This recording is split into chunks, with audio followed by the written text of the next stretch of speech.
has significantly gone down. Every day where I stay, I have to come up with about 5 or 6 containers in my boat to come back with water. So matters of climate change, guys, are real. Then in terms of resource depletion, we've seen an increase in population growth, an increase in use of fossil fuels, an increase in use of non-metallic minerals. We had a presentation from the professor talking about lead poisoning, you know. These are coming from our activities. These are coming from the current way we are doing business. So we also really need to change, and loss of our natural resources is also a major contributor to the loss of biodiversity as well as climate change. We look at deforestation issues, and we look at the effects and the impacts that are being caused by deforestation. You know, we need our forest to be the sink of carbon. We need our forest to absorb greenhouse gases. So imagine losing such important forestry. The report says about 10 million hectares per year, where we will be in the future. So there is really need of a mind change. And this has seen our governments, a number of governments coming together, you know, agreeing on a number of treats, a number of agenda initiatives. We look at the Montreal Protocol. We are a state member. We look at the Agenda 2063 of Africa. We are a part of that. We look at the Agenda 2030. We look at the Agenda 2015 of the 17 Sustainable Goals. Hence, the relationship that we are one and we are already pregnant. We need to prepare for the child that is coming. Okay. So how do we prepare for this? We need to start looking at the ESG principles and incorporating these in our already existing risk management.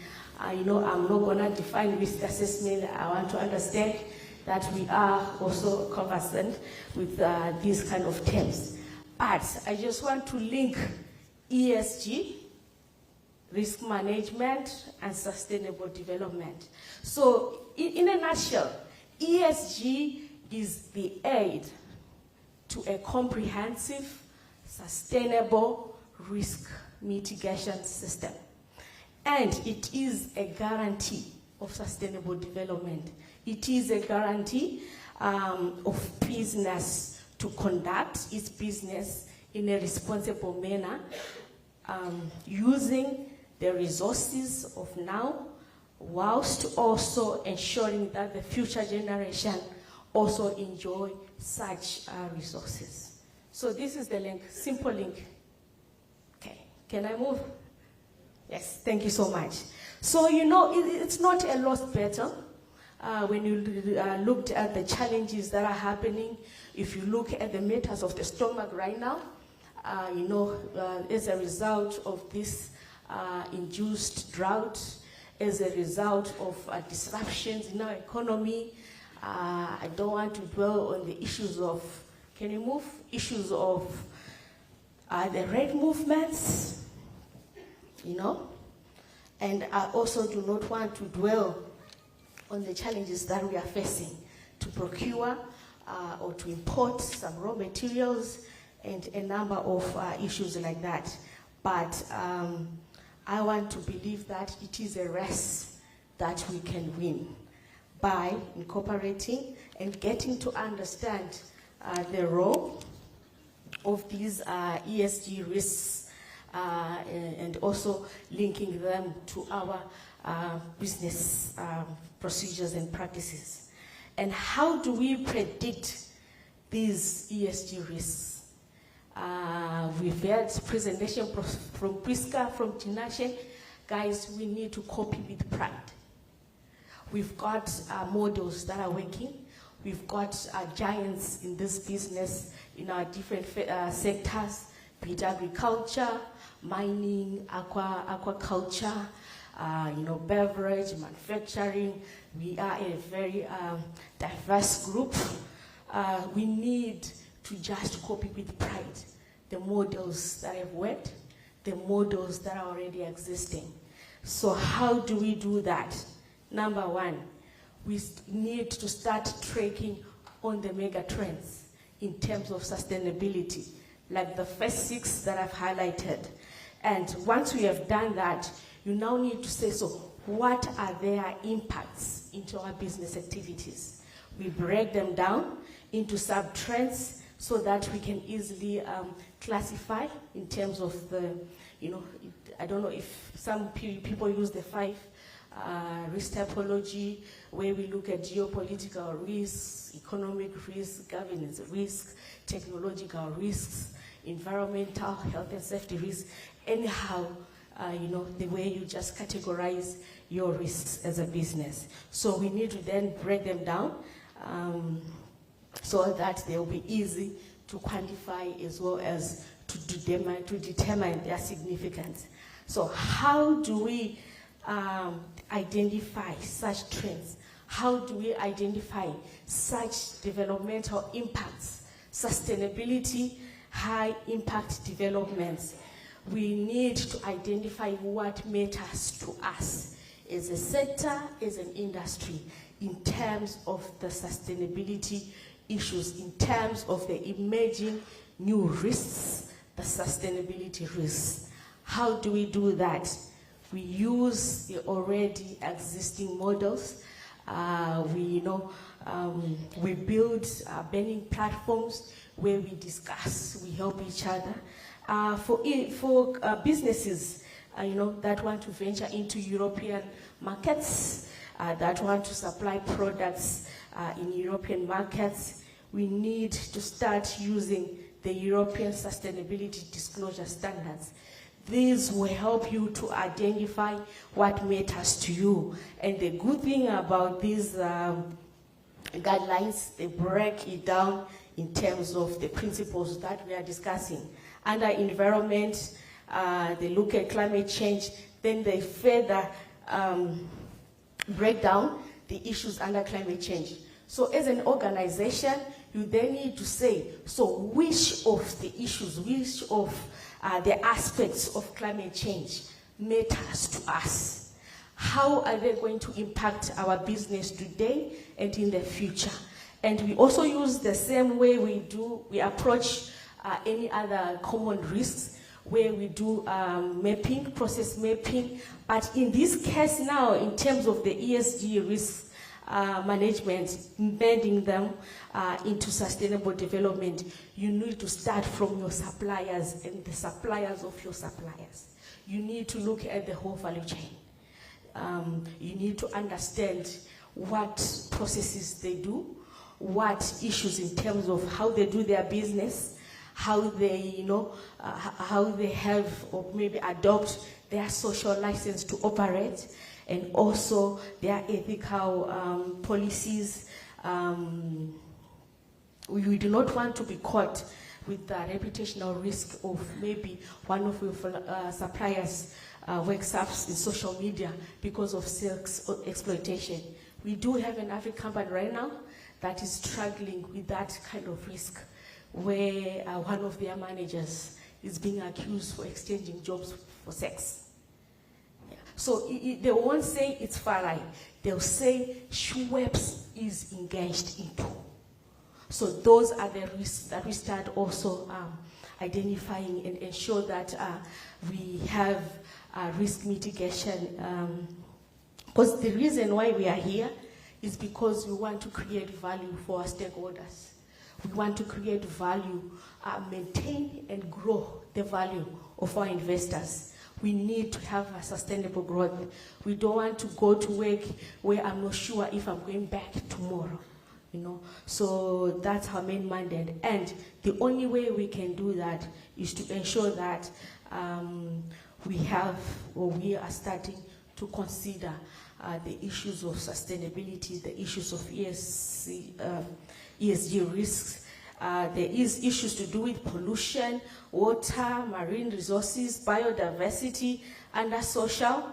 on workforce, affected communities, and the trends of our consumers, you know.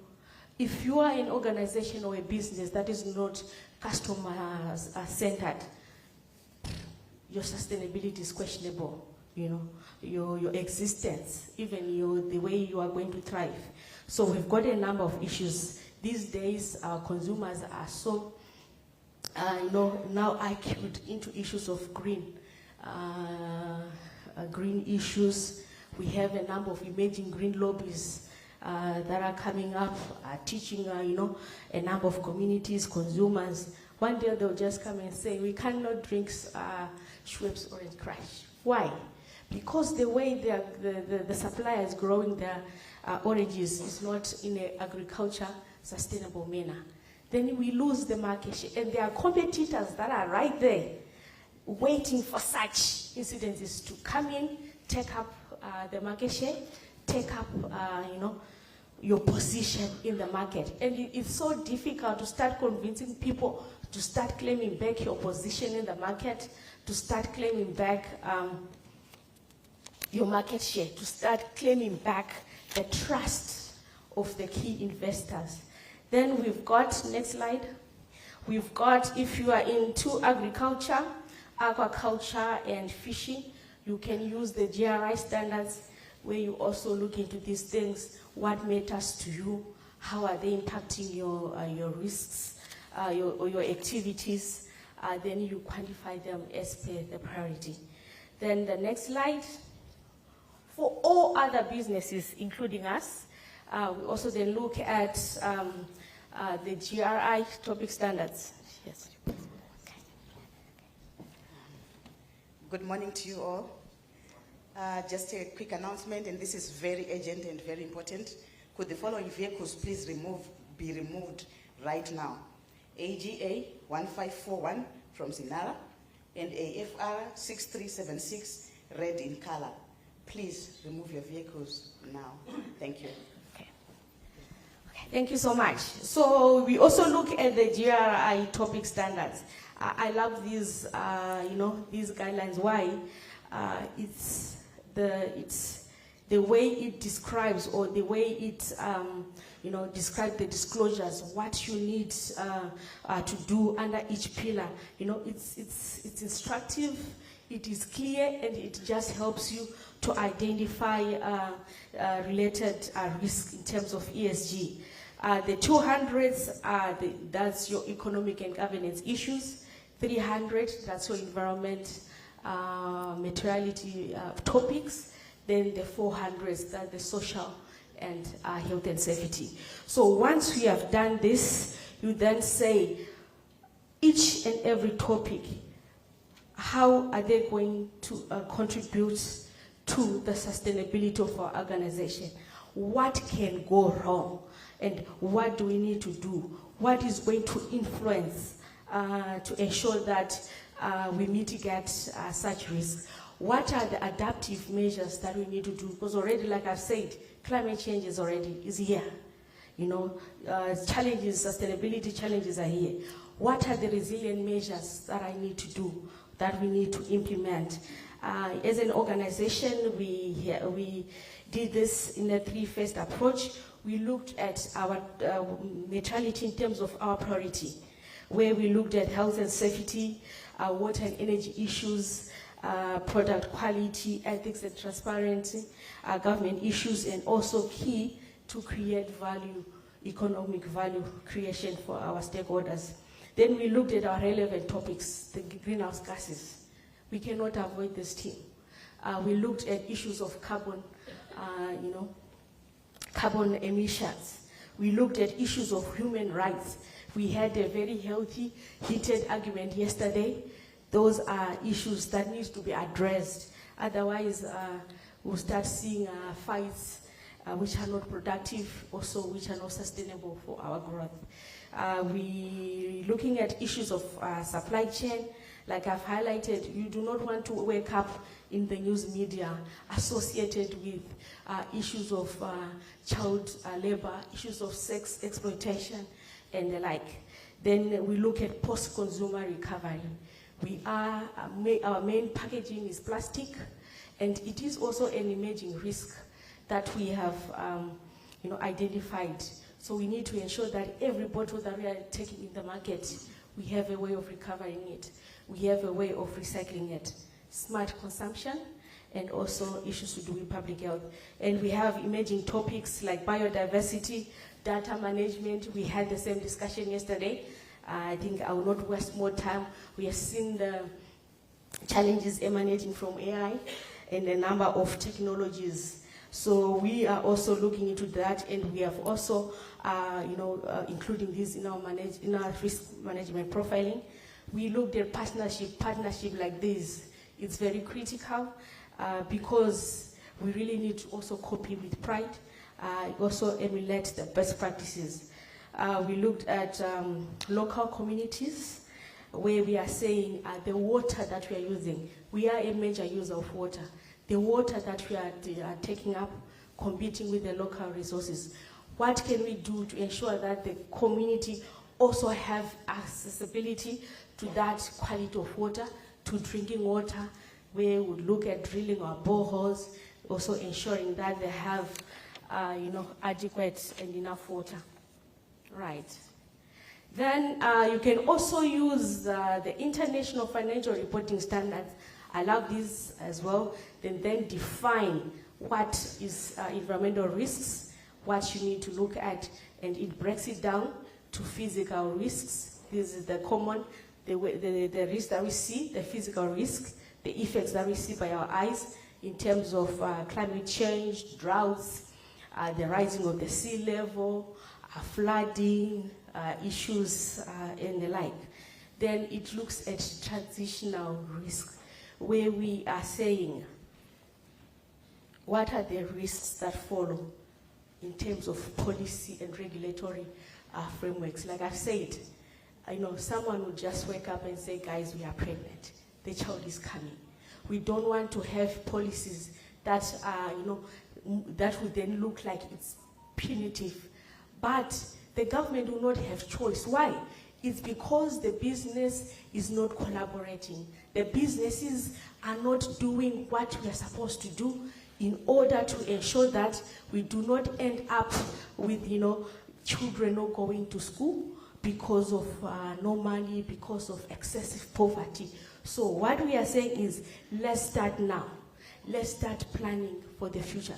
Let's start planning so that when such policies come in, there won't be policies of punitive measure, but there are policies to support and argument what we are doing as a business.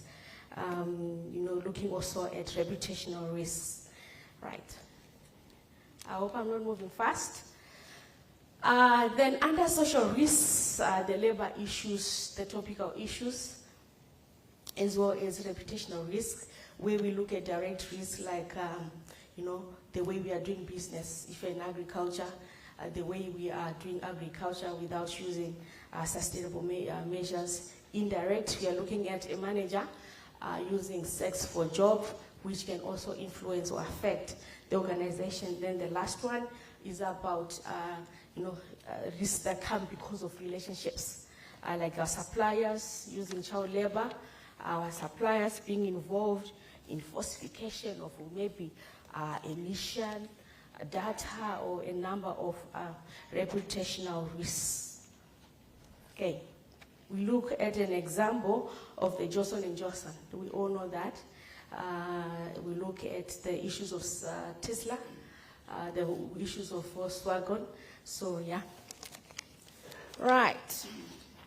Then in terms of governance issues, we are looking at carbon tax, issues of tax, issues of data protection, issues of anti-corruption, anti-competitive practices, right? So how do we integrate these risks now into our risk management system? Like I've highlighted, we've got the framework already because we are doing risk assessments. So we just need to embed that into our already existing processes. The difference is how you identify and determine the risks associated with sustainability, the risks associated with ESG. Otherwise, the same process, the same methodology is the same. And we now need to incorporate these into our strategies. Let's not take this as a parallel thing, but let's incorporate in our strategies. Let's incorporate in our day-to-day way of doing business. And let's come up with continuous and monitoring measures. And the good thing, or the best tool that I would recommend to everyone in terms of managing and tracking the sustainability-related risk is sustainability reporting. You won't go wrong. Yeah. And we've got consultancy that are gurus in this. I will not want to start lying to you. Then in the last minutes, I'll just rush you through our case study as Schweppes. So Schweppes, we are compliant. We have ISO. These are individual certificates. I'm going to copy price to Nashe. I'm also going to start implementing the IMS in terms of ISO 14001, ISO 45001, quality, food safety. We are also working towards environmental management system, targeting 2026 to have our first certification, our first audit. We've also looked at the trends in terms of our beverage industry, under climate change, health and wellness. Mr. Mouse, please don't follow me. Yeah, we've also looked at trends emerging in terms of technology, especially the topical one, the AI intelligence, the safety of our data, and also the protection of our data. We are also looking at automation. We've just installed, yet to be officially commissioned, a high-speed tech line. So when you drink our water, Bonagwa, remember you're drinking water by design. So those are some of the technologies that we've implemented. In terms of the sustainability, we are a member, or we are part of the Coca-Cola group. These are the giants, the best, also in its class in sustainability issues. So we move with World Without Waste, where we are saying in terms of our plastic packaging, what do we need to do to ensure that we reduce this getting into the environment? I remember the times when we had cholera. There was one very passionate person who said, you were the causes of cholera. Why? Because they say the plastic bottles were clogging drainages, sewerage system, causing sewage to just be all over, hence causing cholera, which is not right for business. So we assure that we are working towards reducing such waste. We are currently looking at use of returnable PET, just like the way we do glass. I know there are already Coca-Cola plants that have already implemented this. So this is a near future for us. Under climate change, we look at also trying to reduce our emissions by 25% using the baseline of 2015, also aligning to the National Agenda 2030 and the Global Agenda 2030 and 2050. Under water stewardship, like I've highlighted, we are saying per liter of water that we are using, we need to return back to the community. Also, we need to be efficient in the way we use our water, the way we use our energy. Gender equality, I would want to say I am a beneficiary of a leader, a woman leader in the group of Schweppes.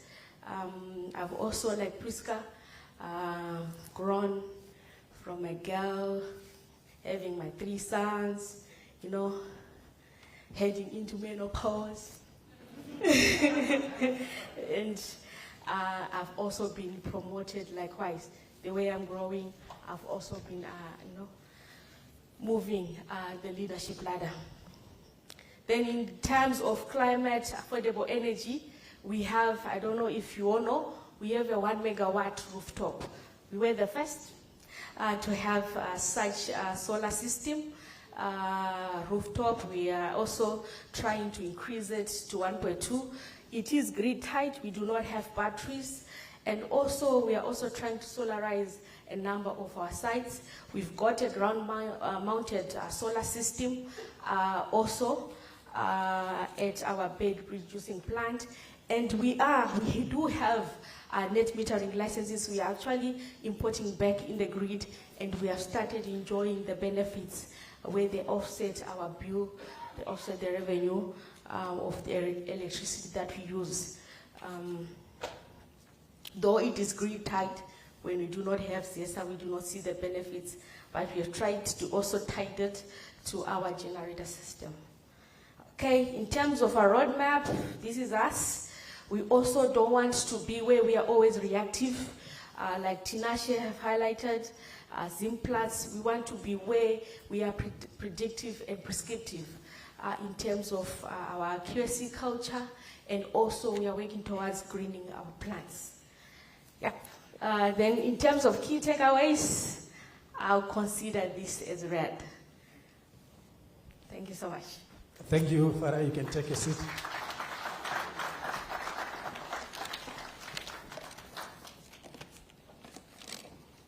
Another round of applause to Farah.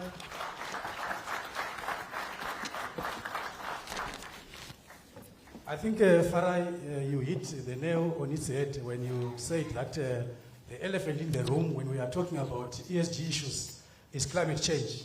For those who are implementing voluntary standards, ISO 9001, 14001, and 45001, you know that this year the ISO released amendments which required companies to determine whether climate change was a strategic issue. So, which means that organizations need to look at their strategy, their policies, their procedures, and also their programs, so that they show that climate change is indeed an issue that they are managing. She spoke about the need to ensure that the issues of sustainability are integrated into our risk management programs. And she also said that we need to identify resilient measures to climate change, because climate change is going to be with us. And so those are issues to do with adaptation and also mitigation. I won't be able to summarize everything that Farah said, but I want to say those who have ears, they heard what she was saying. Our second speaker is another Farai. Mr. Farai Matambo is the head of HSC at United National Breweries, South Africa. He is going to talk about environmental, social, and governance and occupational risk management insights from Johannesburg Stock Exchange listed companies. Farai is a dynamic and self-motivated HSE specialist, ESG and impact investment expert with a proven track record of innovation and leadership. He has got 18 years of experience across Southern Africa. In his current role as head of HSE at United National Breweries, South Africa, he has demonstrated his ability to manage complex projects with creativity and precision. Farai holds esteemed positions including Certified NEBOSH Examiner, Certified Advanced Radiation Safety Officer, Quality Management Systems Auditor, member of the Standards Association of Zimbabwe. He has got a NEBOSH Diploma, a Bachelor of Science Honours in Applied Environmental Science, a Masters of Science in Safety, Health and Environmental Management from MSU, and a Master of Business Administration in Strategic Management. Let's put our hands again for Farai as he takes us through his presentation.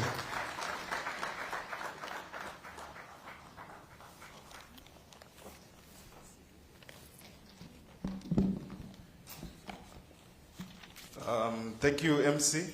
That was a generous introduction. I'm just waiting for my presentation. It will also write. I'll also write on the protocols by Farai, my colleague, who was presenting on a subject similar to mine. So I'll also write on the rain, thunder protocol there. Right. I'm going to talk about,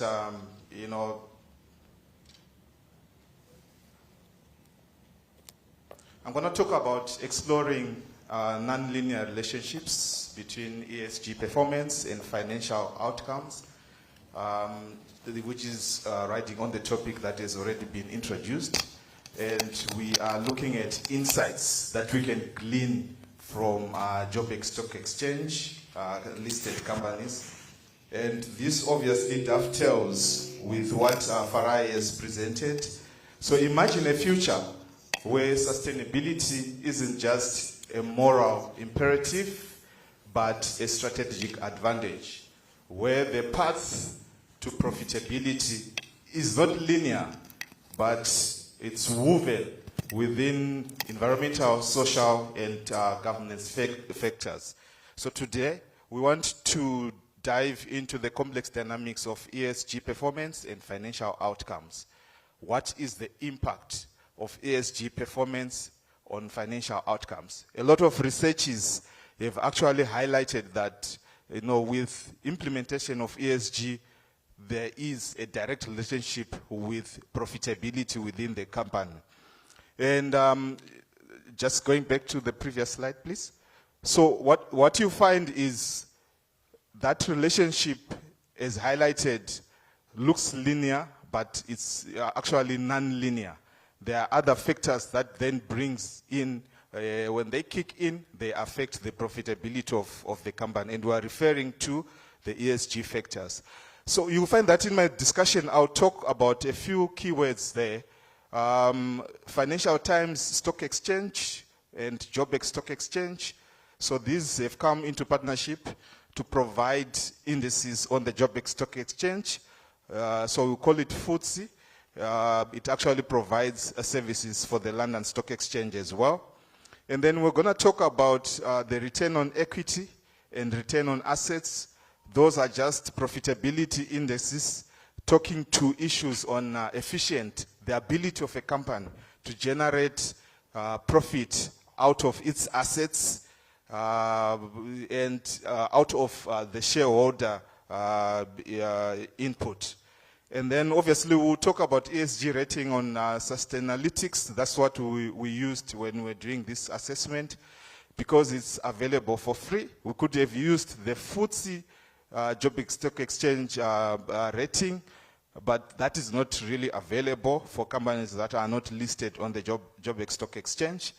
And we'll also talk about the corporate social license to operate, which is a license that you get from your key stakeholders. It's not a formal, it's informal. These are the guys that then tell you whether it's the ongoing acceptance of approval of a company's operations by its stakeholders, including local communities, governments, employees, and the general public. As we go to the next slide, you find that ESG performance, I've talked about this, has a direct impact on financial results. Better ESG scores as derived from the Sustainalytics website are expected to lead to better financial outcomes, but this may vary and may not be linear. So the key message there is, how do we then inform and advise as OHS practitioners? As we go to the next slide, you find that we then aim to explore the nonlinear relationships there, and also to highlight factors influencing ESG performance, as well as market reactions to ESG-related events. As we go to the next slide, Farah has talked about this, why we need to do ESG, and I will not delve on it. I'll go to the next slide. So you find that as we were preparing this presentation, we had to indulge and engage key stakeholders that included the team from Joburg Stock Exchange. We also had to look at Joburg Stock Exchange listed companies over the past 5 to 10 years. And in my case study, I'll talk to a company called NSPAS, Goldfields, and First Rand. And obviously, we had to look at sustainability reports just to get to understand deeper. As we go to the next slide, just some SA macroeconomic information, key for us, because as we go into strategy, this then define how you're going to set your strategy as you try to maneuver in the murky waters of the country. So the exchange rate, obviously improving against the US dollar at 17.58 rands to US dollar as of September. It's actually the lowest it has been since January 2023. And also unemployment rate, 33 to 35%. Inflation rate, 6.5%. You see how this data is actually important in our discussion as we go to the next slide, where we are saying Joburg Stock Exchange is direct, 500 direct employees, and it's actually the largest stock exchange in Africa. It is also the pioneer in ESG initiatives in Africa, so we can actually learn from what they did. And they actually launched the first sustainability index in developing world when they partnered 50% with FTSE, so that's FTSE and Joburg Stock Exchange. It also offers a diverse range of sectors, your mining, financial services, industries, consumer goods, and technology. It's also governed by the Financial Sector Conduct Authority that ensures that there's ethical way of doing business within the Joburg Stock Exchange, and all companies listed there should comply to the governance, corporate governance requirements under the King 4 report. It's also a barometer of economic performance.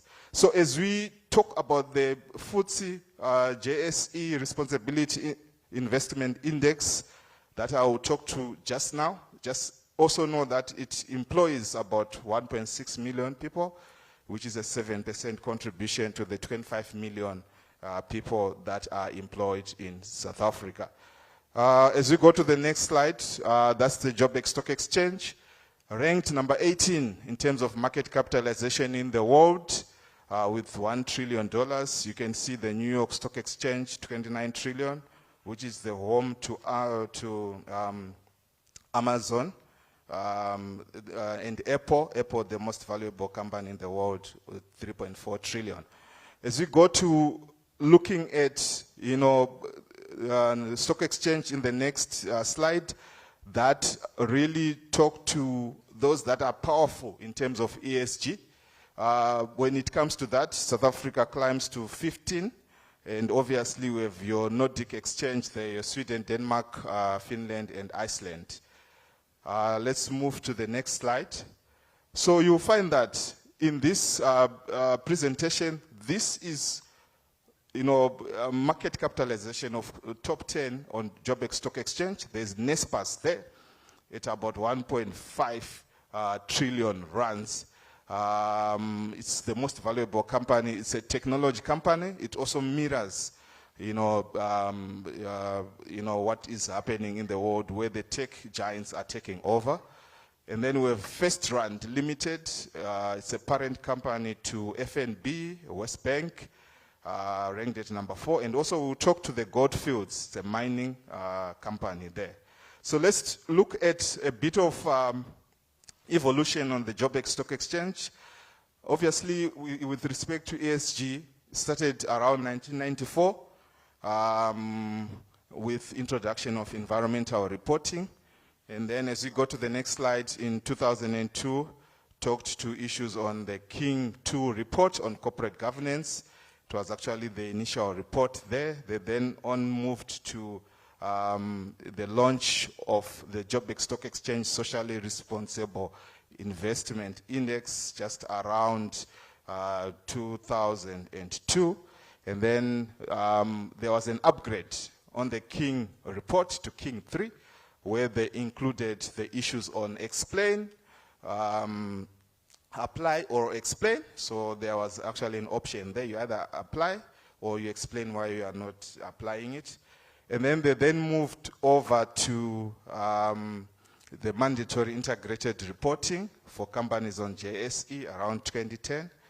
And then they joined hands with the FTSE guys to come up with the responsible index series, which is a series with about 41 companies that were part of this particular assessment. And then we moved over to the King 4. This then made sure that you apply and explain. In other words, it becomes mandatory for you to apply and explain whatever issues that you need to address with respect to corporate governance. And then most recently, they've come up with the guidance on sustainability and climate disclosure, what my colleague, learned colleague Farai mentioned. And that slide then sums up everything around sustainability. There, obviously, the Joburg Stock Exchange having been formed in 1887 after a gold rush, so they needed to raise funds to be able to do mining there. So with respect to countries listed on Joburg Stock Exchange, referring to the responsible investment index under FTSE that I've talked about, 31 of them in South Africa, which is about 75%. We also have representation in Australia, Belgium, United Kingdom, as well as Switzerland. So as we go to the next slide, this responsible investment index, obviously it has got 42 companies, and it's contributing, those 42 companies, to about 40% of the total market capitalization of Joburg Stock Exchange. And as we go to the next slide, you'll find that I have highlighted all companies listed on Joburg Stock Exchange, 275 to your left, and then those that are on that have migrated and are included in the Responsible Investment Index, 42 of them. Interesting signs there. You find that there is dominance in terms of the financials, your banks, on the Universe platform. But as we go to the Responsible Index, you find that we have got more representation with the basic materials then take over, which is an indication of how they are implementing and the ESG principles as highlighted by my earlier colleague. And the next slide then highlights our assessment of the 42 countries, 42 companies on the FTSE Responsible Investment Index. So this Sustainalytics methodology says if you are at between 30 to 40, you are considered high in terms of ESG risks, and then negligible is 0 to 10. So most of these companies, they fall within the medium range, more so the basic materials there. We also indicated issues on standard deviation to show that there is moderate variability within most of these industries. In other words, if you are to refer to basic materials there, you find that the companies, because this is an average, they all range between 10 to about 30 something there, but most of them are within the medium range. This is important because as we talk of ESG implementation, we need to be sector specific, we need to be company specific, as what has been highlighted by my earlier colleague there, because there are non-linear relationship that we can glean from there. When we then look at the ESG rating and financial performance there, you find that we took all the companies that's under count and look at their return on equity, return on assets. That's the profitability side there. The interesting bit is on the medium. If you look at the medium there, you find that those companies are making much more money than maybe those that are in the low, is unexpected. But I think a key point that comes into play there, these are basic material recovery companies, the mining. So they put in a lot of effort in terms of implementing ESG. And what that does is the community, with respect to the social contract that I talked about, who actually observe and understand that whenever there is an issue that would have happened, it could be that something just happened, it's an accident, but we take cognizance of the fact that this company has got strong ESG protocols and programs. As we go to the next slide, that talks to our assessment of related articles in the press.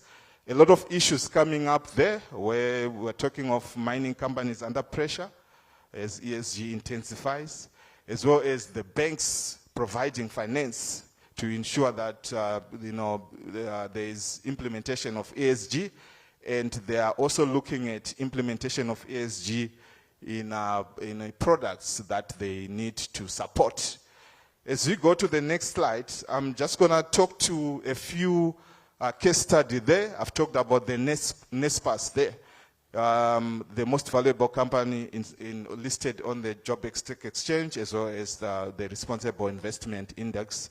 It's also a parent company to such companies as Take-A-Lot, Media 24, and just around in 2019, they offloaded MultiChoice. So it's an important company because if you go to the next slide, it then tells you when we were to dig deep into its performance over the years, its ESG rating 16.3, which is low risk. If it's then compared with companies around the world, coming out 2,604 out of 16,000 companies, just around that. Also doing well with respect to software and services industry rank around the world.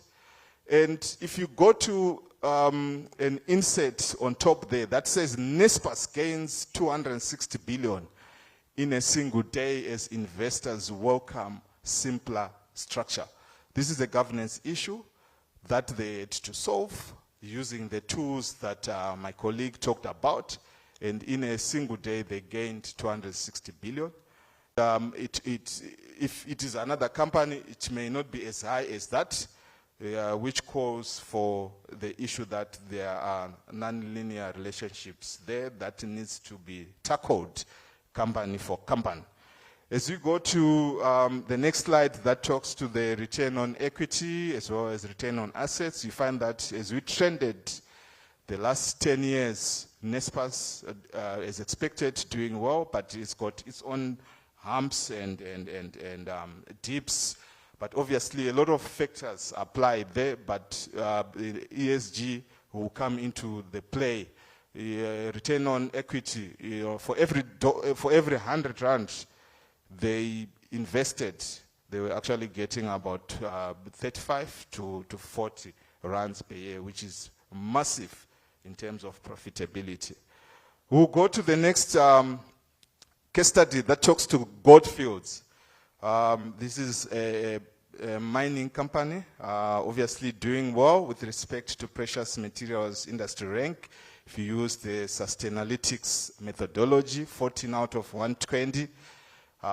Global Universe, 6,744 there out of 16,000 or so. So it owns what we call South Deep Gold Mine, which is like the 15th deepest mine in the country. In the world, 15th deepest gold mine in the world. By the way, South Africa has got 8 out of 10 of the deepest gold mines in the world. And the next slide talks to the issues. If you go to the next slide, it talks to the issues that we picked around Goldfields, and talks to the issues that my colleague presented on. So there was an article just around 2023 where Goldfields reads as Goldfields distressed over pervasive bullying, sexual harassment, racism at its operations. This came about after the CEO said, let's do an assessment so that we provide the right platform for our teams to prosper.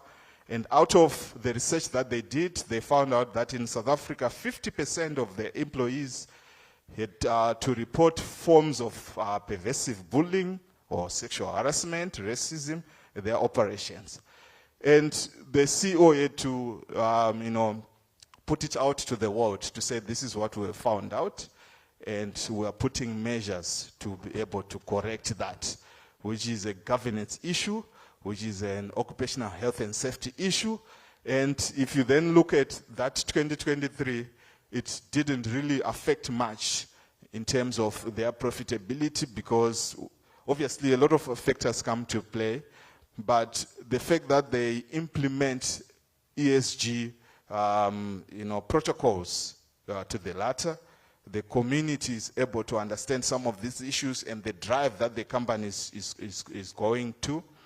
And some of the services that they did, there was what we call mine rescue services, where they came up with what they call the first technology developed in South Africa by South Africans that is able to rescue to the depth of 3,000 meters. Unprecedented. Before then, if there's an emergency at 3,000 meters depth, it was difficult. In South Africa is actually an incident that happened in 1960, where coal mine workers suffered because they couldn't be rescued from a depth of just about 200 to 300 meters. So this just shows how serious the company is in terms of implementing its ESG protocols. The next slide then shows, the return on equity, the profitability. Obviously, as they try to implement these programs, and profitability dips, but as things stabilize, they start to move on. The next slide, the last of the case studies, is your first rand. It's a bank with a footprint around the world and close to 50,000 employees. Key to this, the next slide tells us that the programs that support the community. Yesterday, in one of the sessions that I attended around, the informal sector, there are issues around Mukando. They call it Stockville. So this bank has actually taken over that to ensure that there is a bit of control for people to have comfort. They've digitalized that Stockville issue. They've also participated in a lot of developmental projects, including infrastructure, the How Train project, financial wellness, very active there, and also issues around doing well around corporate social license to operate, ESG rating for the projects that they implement, rated at 16.7 on the Sustainalytics platform. That then shows their profitability. So if you compare their profitability, maybe in terms of return on assets and return on equity, if you compare to the mines, if you compare to my earlier submission on NSPAS, this is quite low, but they're doing well, and it shows, as is in the next slide, their focus around issues on employee well-being and safety there, as well as issues around access to essential service, this is an extract from their sustainability reports. So it's, okay. So just to pick in the next slide, the issues around as demand grows for ESG funds. Here's what is available in SA, the need to ensure that projects comply to ESG before they get funded from these institutions.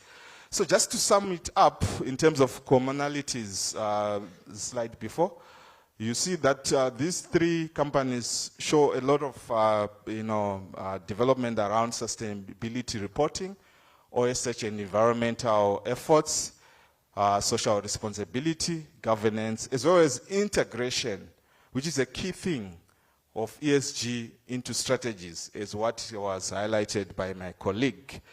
In terms of recommendations, the next two slides, we talked to issues around the industry.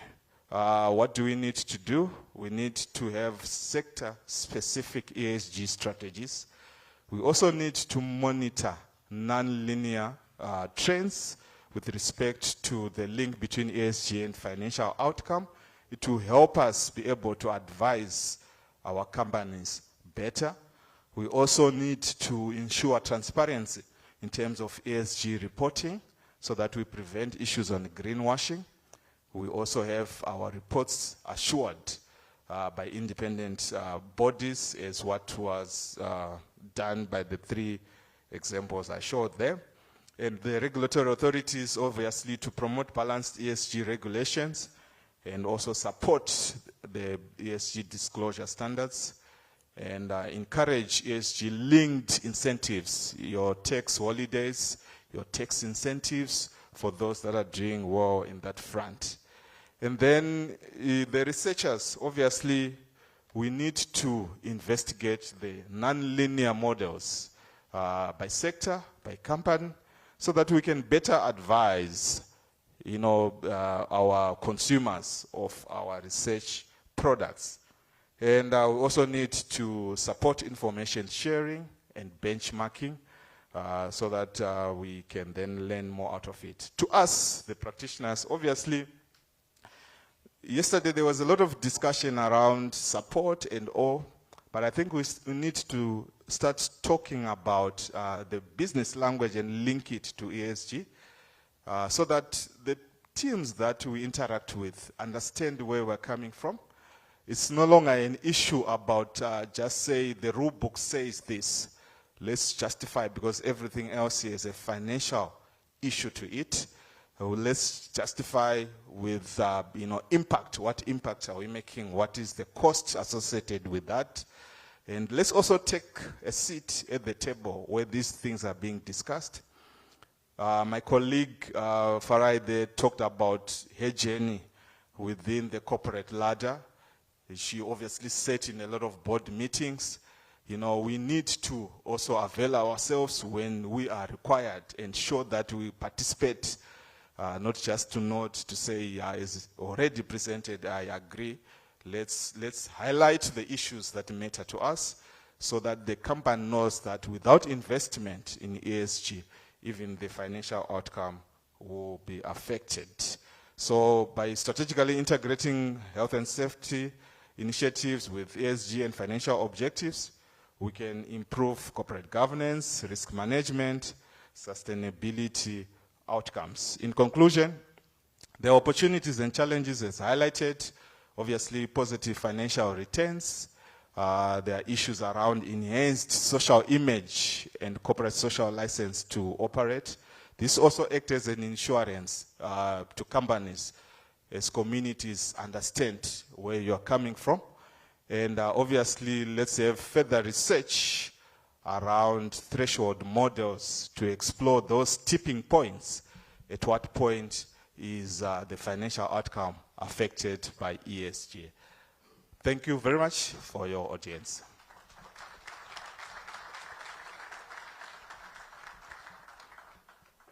Thank you, Farai. Another pam-pam for Farai.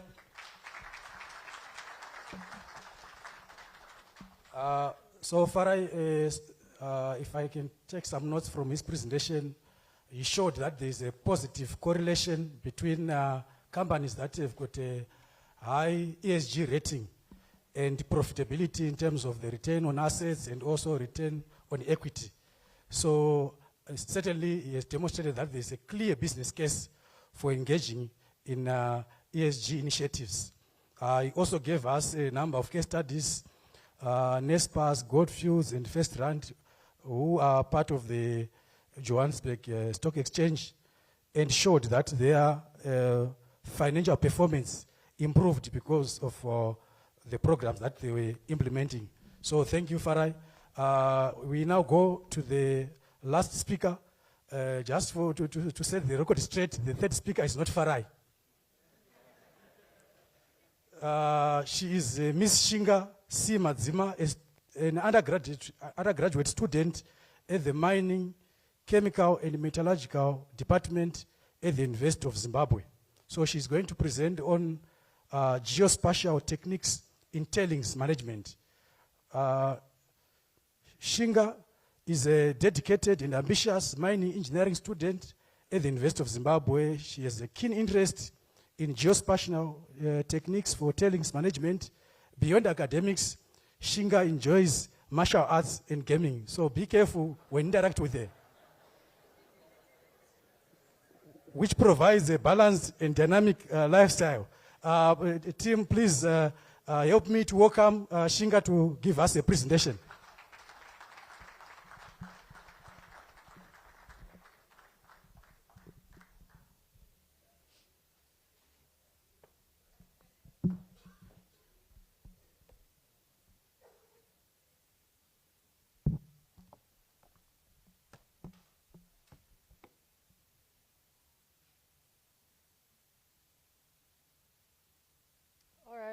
Morning everyone. I hope you're all well. Today I will be presenting to you geospatial techniques in tailings management as a sustainable approach to green mining. Yesterday, one of the facilitators for the discussion highlighted how it was important to be able to link all of the things that we are discussing at this wonderful conference that NASA has hosted to issues relating to occupational safety, health, and Vision Zero. So in terms of the title of my presentation, I'd just like to highlight that the occupational safety aspect of my presentation is addressed when we look at the geospatial techniques that I will delve into. And then subsequently, the health aspect of my presentation is highlighted when we look at the TSF management. And then, of course, Vision Zero is discussed when we look at the sustainable approach to green mining. So just as an introduction to tailings management, I think we can get into the presentation. Just as an introduction to tailings management essentially refers to mining waste and how that is essentially managed. So the mining cycle has many different processes, and those of you familiar with mining might be able to relate to things such as development, which looks into constructing structures, offices, ablutions, working areas for those people working underground, and support, things of that nature. Mineral production would refer to drilling and blasting, things like how you actually obtain the deposit.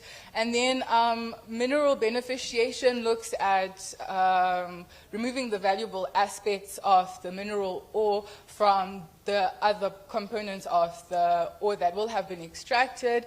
And so this is where tailings come in, because tailings then refers to the waste of the whole thing, essentially. Please can we go back to the slide before? Yes. So tailings are essentially stored in a facility called a tailings storage facility, and in the diagram that is presented here, you can see that a tailings storage facility will have a dam wall. This is what contains the tailings. Subsequently, there is a tailings beach. This is sediment that is essentially stored within the dam wall, and then the liquid usually forms in the center of the tailings storage facility, and that would be referred to as the tailings pond. And usually any water particles that are in the tailings pond seep into the ground, and this is where the upper returns dam comes into play, because that is what has water. And finally, the most purified variant of this water is contained in the lower returns dam. This is where most of the water that is then recycled back into the respective mining processes from the mine and the mine plant. This is where the water is stored. So as you can imagine, there are a lot of different components at play here, and we then need to look at the global standard for tailings management and its recommendations, which involve risk assessment. So again, this is just to prevent dam failure, the design and monitoring of the tailings storage facility, the operations and maintenance of the tailings storage facility, emergency preparedness in the event of TSF failure, and subsequent community engagement as it relates to engaging with shareholders, political and social groups, government, education, and things of that nature. So the problem as you can imagine, with tailing storage facility, usually relates to how the inaccuracies of traditional methods of monitoring by mines can lead to environmental degradation and non-compliance with green mining standards, where green mining standards essentially refer to policies that allow for sustainable mining within respective communities, and traditional methods refer to physical manpower that is usually sent out into the field to obtain ground truth data.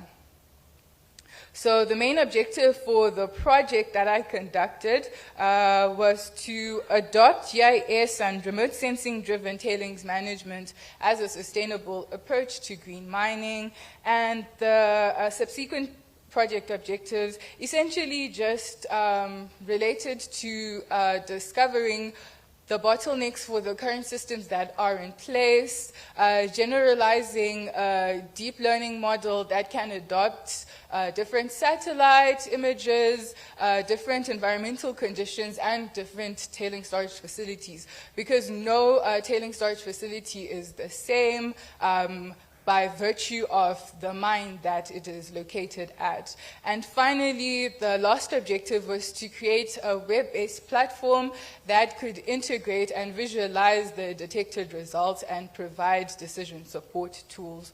So a lot of you may be asking, why are we talking about satellite images? What are we referring to when we are looking at geospatial techniques? And essentially, geospatial techniques are techniques and systems that can be put in place that allow for the obtaining of geographical information without actually going to the geographic location. So that's looking at the use of drones, looking at the use of satellite images, looking at the use of automated sensors with the specific objective of obtaining information about a geographic location without having to visit the site. So next we can look into the project methodology for looking into geospatial techniques and tailings management. And this involved field surveys and data collection. This looked at specifically obtaining ground truth data as it related to the different metrics that are involved in looking at tailing storage facilities. These include groundwater, soil moisture, the wildlife around the tailing storage facility, the vegetation around this tailing storage facility, and things of that nature. Further field surveys and data collection also included collecting satellite images for 3 different platinum mines in Zimbabwe over the course of a 10-year period, and the subsequent pre-processing of this information allowed for the different classification into categories that related to potential for TSF failure, potential during the TSF failure, and images and information about the tailing storage facilities after failure. And then the TSF modeling and deep learning allowed for the development of deep learning algorithms that essentially used all the information that had been obtained from the data collected and the satellite images and the information from the sensors that had been collected, and this was fed into a deep learning model, a deep learning algorithm, and subsequently allowed for the forecasting and the prediction and the monitoring in real time of the respective tailing storage facilities that were investigated. The accuracy assessment used the information from the field surveys, which was ground truth data, to compare to the forecasted, the real-time, and the predicted information that had been provided by the deep learning models and the algorithms. And once this was verified and a mean error margin was obtained, finally a web development was implemented and designed to allow for different stakeholders to easily maneuver and be able to make decisions that could support their different backgrounds. So looking at the results, we can look into the bottlenecks in the tailings storage facility management that were essentially detected. So these were in 5 different groups which related to data collection and monitoring, the accuracy and analysis of the data, reporting and communication, coordination and transparency, and environmental and resource constraints. So as you can imagine, with the different respective teams of people that were sent out into the field to obtain ground truth data, a lot of things would come up, things relating to the time-consuming nature of collecting information around tailings storage facilities. These facilities can be really big, spanning areas close to 2 kilometers. They can be really high as maybe 100 meters, 200 meters, 300 meters. And so obtaining information for these different structures can be very time-consuming, and the larger the facility, you can imagine, the higher the error margin, the higher the human error margin. And then also, some facilities use technology that is known as TORUS, which is a technical operations risk assessment. The issue with these technical operation risk assessments usually relates to the fact that they don't provide the specific locations where failure has been predicted or failure has been identified. So naturally, once the system detects an error, the tailings management team would have to go to the specific location and sort of estimate, or would just have a general idea of the area that is in question, but without actual knowledge of which specific site or which specific operational equipment is not working. And then other things also that were identified related to the weather conditions, which were affecting the measurement accuracy, and the unclear roles and poor communication among stakeholders. A lot of the information in the reports detailing tailings storage facility management were unclear and lacked visual aids, and just were not conducive to a productive and green mining environment.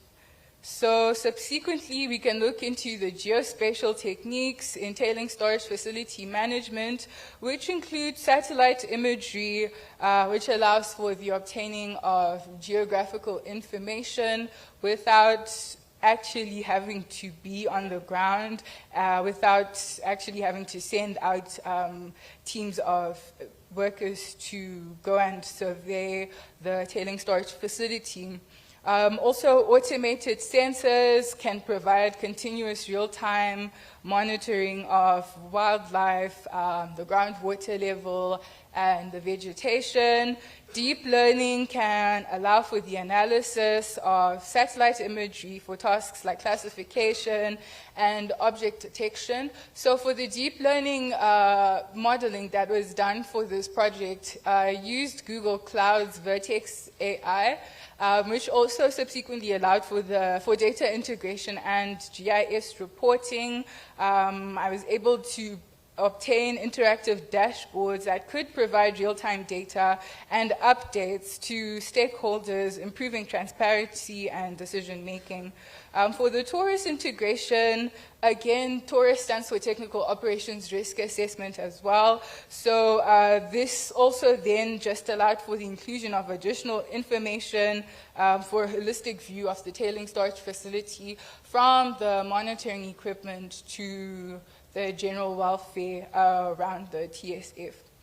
There was also risk assessment, centralized repository of information to ensure that stakeholders have good decision support tools, and finally environmental remote sensing, which allows for the monitoring of vegetation and wildlife, reducing the need for site visits.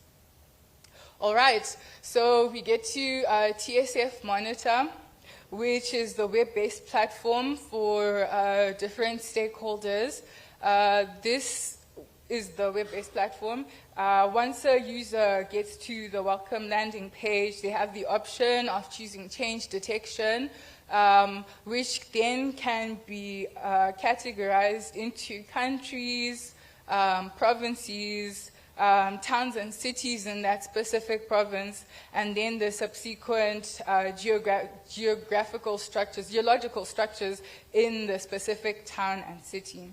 So for an example of the metric that I used for the presentation was groundwater.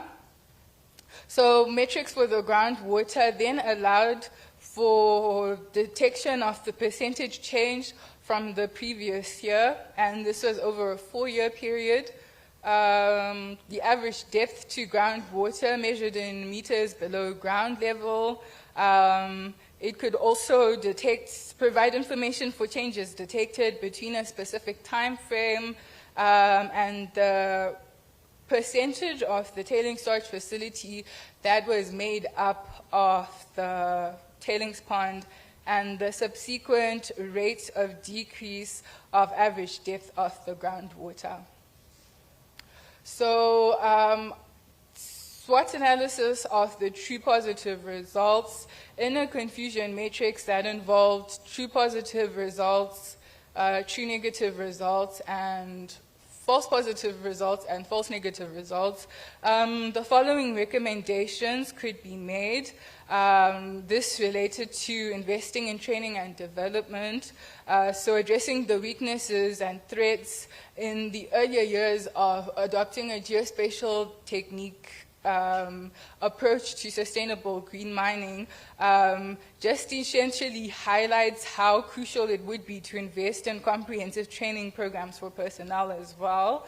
And then the continuous technological improvement of adopting geospatial techniques can also include refining data analysis methods and enhancing predictive analytics capabilities to ensure higher true positive results and the reliability of these results. And then finally, stakeholder engagement with all stakeholders, including local communities, environmental groups, and regulatory bodies through the implementation of these processes.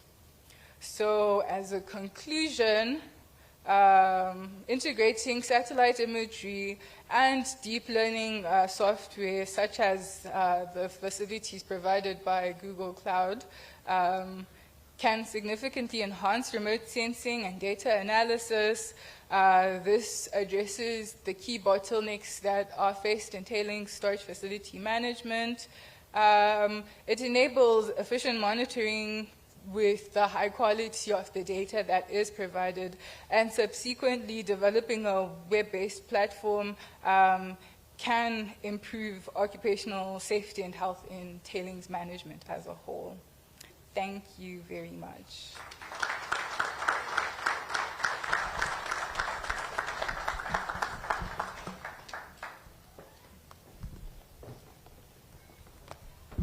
Thank you, Shinga. We can put another round of applause for Shinga. I think we can see clearly the role of technology in addressing shaky issues. She has shown that even in terms of managing tailings dams, you need technology, whether it's satellite imagery, whether it's drones, that will assist you in preparing, particularly for disasters, because when we are looking at tailings dams, the real issue is that what if a tailings dam fails, like what has happened in countries like Brazil? So this technology can then help us to prepare for a potential disaster, to mitigate that disaster, in the event of a disaster, to respond adequately without putting yourself in harm's way and also in recovery. So thank you very much, Shinga, for that good presentation. Let's give you another round of applause. At this moment, we now open the floor for questions for the three speakers. Let's have a roving mic, and if we can raise our hands so that we can see where the questions are.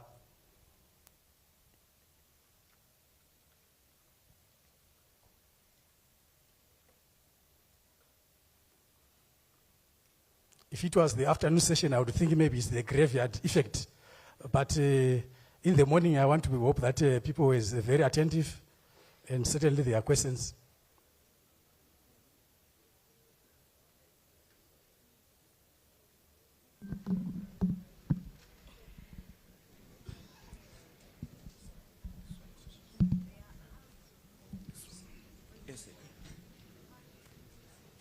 Yes, there's a hand back at the back there, back right.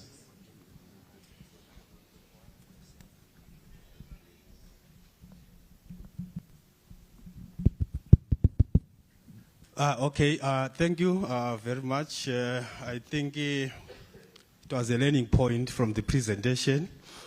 But if we relate the failure mode and the effect assessment was clear. So mine is just a generic comment because the whole essence is to mitigate in the event of a disaster related to tailings release happen.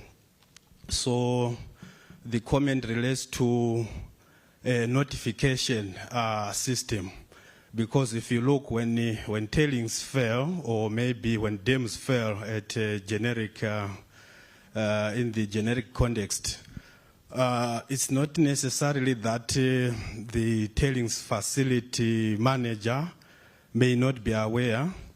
They may actually be aware, depending on the failure mode, of course, maybe several days beforehand, several weeks, or whatever it is.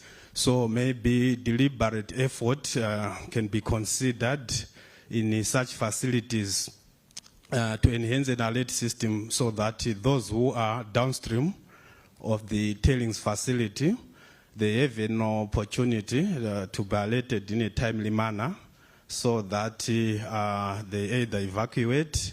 Otherwise, if we manage to identify the failure modes and predict when the failure can happen, as well as the magnitude, whether it's partial or total failure, before the downstream communities are alerted, all those efforts and investments may not really realize the intended goal, because the question is, okay, after identifying, is the community downstream been alerted?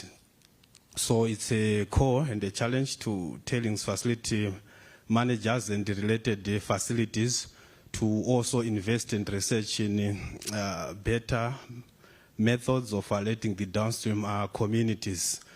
The same Brazil, which was given as an example, there were dams that failed. Hundreds, they lost lives, not because the dam operator wasn't aware, but there was no system in place to alert. Maybe a case study, briefly. If you look at the Kariba Dam, we had a similar scenario. We are able to identify failure modes, but we also have that gap, maybe until recently, when we had an opportunity of some funding, donor-related, of course, to put an early warning system 300 kilometers downstream, but the community is quite happy, and they understand how it will contribute as opposed to what we have been doing for the past 40 years, failure mode analysis. So we're a bit detached from the community, who is a key stakeholder in mitigating. So I thought maybe as a generic comment, it's something we may think about, and possibly presentations in future conferences. Thank you. Thank you. I think this was a comment. Any other questions?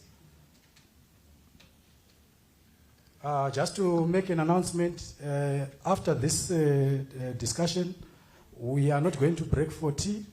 Instead, we are going to have another presenter who will be coming shortly.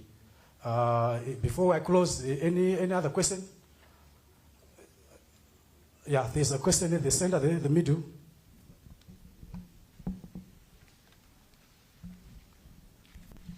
Thank you. I think on the presentation on tailings, I wanted to find out, I think she highlighted in terms of the water which is being stored, some which might be contaminated. The key takeaway I got was maybe in case of disasters and stuff, but are there efforts? It might not be a response from the presenters, but maybe people in mining, are there efforts being made in terms of ensuring that that water, when it goes to the groundwater, as well as in communities where people might end up accessing that water, which might be contaminated? Are there any measures being taken or any strategies to ensure that that contaminated water does not affect even wildlife as well as surrounding communities? Thank you. Thank you. You said this question is not for the presenter, so anyone from mining or processing would want to comment, I think take note of that question. There's another hand which I saw, yeah. Good morning, thank you. My comment is going towards a presentation on ESG by Mr. Farai. I have a question. I want to find out, you were talking about the Johannesburg Stock Exchange, bringing it closer home in Zimbabwe on our own stock exchange. What is the situation like? I would like to find out. We have projects that we are working on, and we do feasibility studies, and I think I picked a gap on that when you were talking about ESG, and I think there is a gap in Zimbabwe. So maybe if you can maybe help us to say what is the situation like on our own companies that are listed on the Zimbabwe Stock Exchange. Thank you. Thank you. Another question? I see, is that the end? Or you want to respond? Maybe before you respond to the second question, probably I will assist in responding to the first one, where I think someone asked what are mining companies doing to ensure that in the event of tailings dam failure, the contaminated water will not affect communities. So it comes to your disaster planning. So in terms of disaster planning, you need to do what we call to map your zone of influence. So in other words, the communities that may be affected by the effluent, in case the dam fails, then you need to then involve those communities in mock drills in understanding even the quality of that effluent. You need to determine the quality of effluent on a regular basis. And when the event happens, you work with communities and lots of stakeholders, including government, including the community, so that that disaster is mitigated well. Then I think the second question is for Farai. You may want to respond to that question. Thank you for the question. Maybe we work as a team. Let me ask one of my colleagues to respond directly to the ZSE issue there and give more light on the aspect. Tawanda?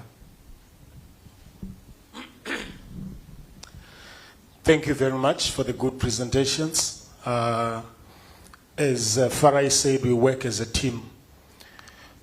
According to Statutory Instrument 134, the Zimbabwe Stock Exchange listing rules, Section 399, Section 400, 401, 402, 403, and 404. ESG reporting is now compulsory for listed companies. This started to be effective in 2018. So it's now a law for listed companies. And in particular, I like Section 399 because it gives board responsibility on ESG reporting in the office of the chair of the board and the other board members. Because more often it's more of a shake issue SHEC is responsible for ESG, or now also accountants have also come to the table leading that process. But as you go down those from 399 to 404, you see that the Zimbabwe Stock Exchange has recommended the Global Reporting Initiative, GRI, as the default reporting standard for Zimbabwe. So they recommend the GRI standard. However, when these listing rules were finalized, it was around 2018, 2019. Last year, we just had International Financial Reporting Standard, which was mentioned by both of them. So as I close my intervention, although we have this legal framework, on the ground, the reporting of Zimbabwean listed companies is not very good. Not all listed companies are actually reporting. And I think the presenter, when they expurgated the Johannesburg Stock Exchange, they showed that there's high level of reporting. So the gap in Zimbabwe is between the legal requirement and the reporting as well. And then finally, Section 404 encourages the element of assurance of ESG reports. This is according to the listing rules. Again, what we are talking about is the Zimbabwe situation. It encourages listing rules. It encourages assurance that when you, because now companies sometimes exaggerate their ESG performance. So the Section 404 requires that you are encouraged to assure. But I think you saw that in South Africa, there is a high level of assurance. So we are getting there. We have got companies that have started ESG reporting, but there is still a difference between the legal requirements and also what is on the ground. And then last year, the stock exchange also published a list of topics that you are expected to disclose. The only thing we have to watch out for is that everyone is now just waking up as an ESG guru. So we need also to be very careful in terms of the quality of the information that is coming through. Thank you. Thank you very much, Mr. Mzamwese.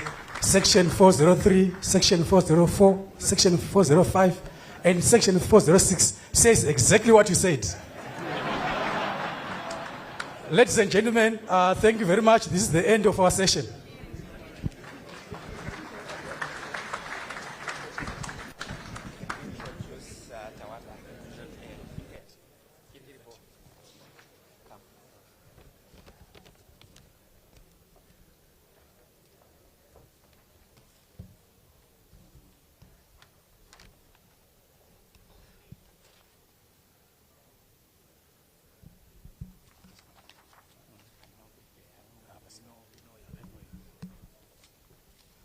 Ladies and gentlemen, we are going to another session with the sub-theme Hazard Prevention in Modern Agriculture Practices. The next speaker is a veteran SHEC practitioner with extensive experience in many sectors, including agro-based, industry, platinum, manufacturing, and other sectors. Is a renowned speaker who has spoken in Zimbabwe, in many platforms, Southern Africa, North Africa, Europe, Asia. So allow me, Tim, to welcome Mr. Tawanda Nerera, the She Manager for bulk gases, to take us through a presentation on safety and health culture performance approaches and selected tools. Over to you, Tawanda. Thank you very much, Tinashe. Please keep on smiling at me because the issue of tea was not of my own making. Right. I want to dive into the presentation quickly. Can you just make sure that it's on the slide? Right. Thank you. just go to the next slide. All right. I will talk about BOC Zimbabwe. BOC Zimbabwe is a Linde company. And who is Linde? It's a company which is present in more than 100 countries in the world, with an employee base of more than 80,000 and upwards of about 90 billion in terms of assets. That's Linde. That's where we belong to. Okay, next slide. In terms of sales, please don't follow me after this presentation. That's not Zimbabwean sales. Those are global sales, and our profitability and upwards of 8 billion globally. And in terms of our competition, we are a leading company in terms of the industrial gas and medical gases production, being trailed behind by Air Liquide, and the rest follows. So that's a brief overview of who BOC Zimbabwe is, and just to demonstrate that it's not a fly-by-night company. Right? The major highlights for BOC Zimbabwe. Today, as I stand in front of you, we have clocked 4,141 LTI-free days. That's more than 11 years of no LTIs. 0 heavy-duty truck incidents. That's level 1 and 2. Level 1 is complete write-off. Level 2 is replacement of panels on the vehicles, so they are 0 for more than a decade. Uninterrupted supply of medical gases and devices. We are also into pharmaceutical production, because we produce your medical oxygen, which you have in your hospitals, in your healthcare, your nitrous oxide, your Entonox, medical CO2, medical nitrogen, and their devices which you use to deploy those gases into patients. So there was no interruption in supply before COVID. During COVID, when things were tight, we did not run out a single health institution. And even after, as I speak now, if there is any health facility that does not, or that has run out of oxygen, it's of their own making, not because BOC has failed to produce. We are a recipient of top national and international Sheikh Awards. Right on this stage where I'm standing, last year it happened. I'm sure all of you are witnesses. If you thought I was lying in terms of all those slides or those points at the top, last year it happened on this very stage. And the international ones, I'll just make reference to the SADC Quality Award for the large enterprises. We scooped the top prize in 2017 when we last participated. 0 medical product recalls. We have not recalled any product from our medical lineup. No customer complaints in terms of medical. I'm talking about medical.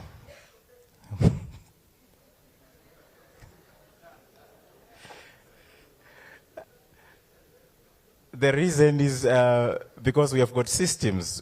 Number 1, the pharmacovigilance system, the good manufacturing practices, and the good distribution practices, all linked to the ISO 9001 and the food safety system, the FSSC 22000 version 5.1, obviously, which we are upgrading to the version 6.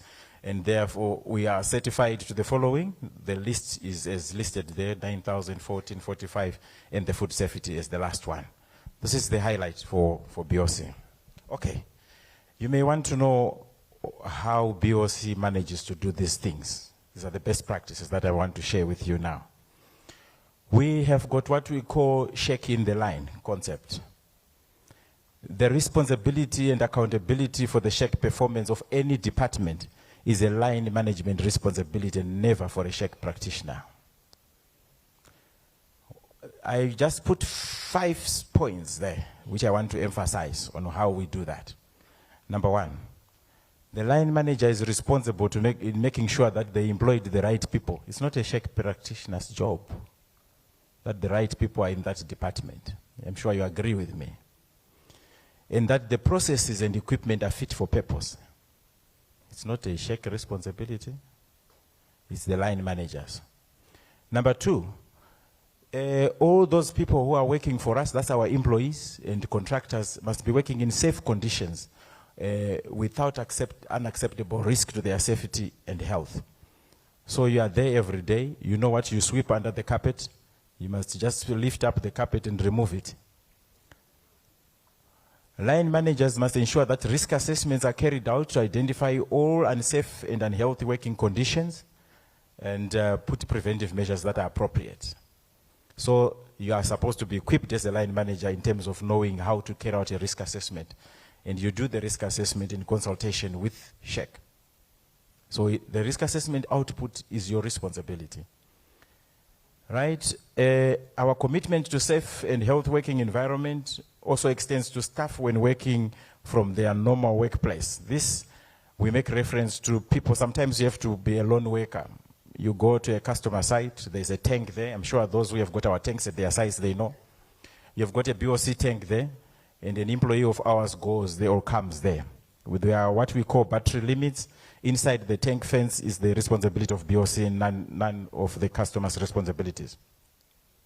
So if the employee goes there and the type of work that they want to do requires that they issue a permit to work, they must issue it to themselves, accept it themselves, and supervise themselves.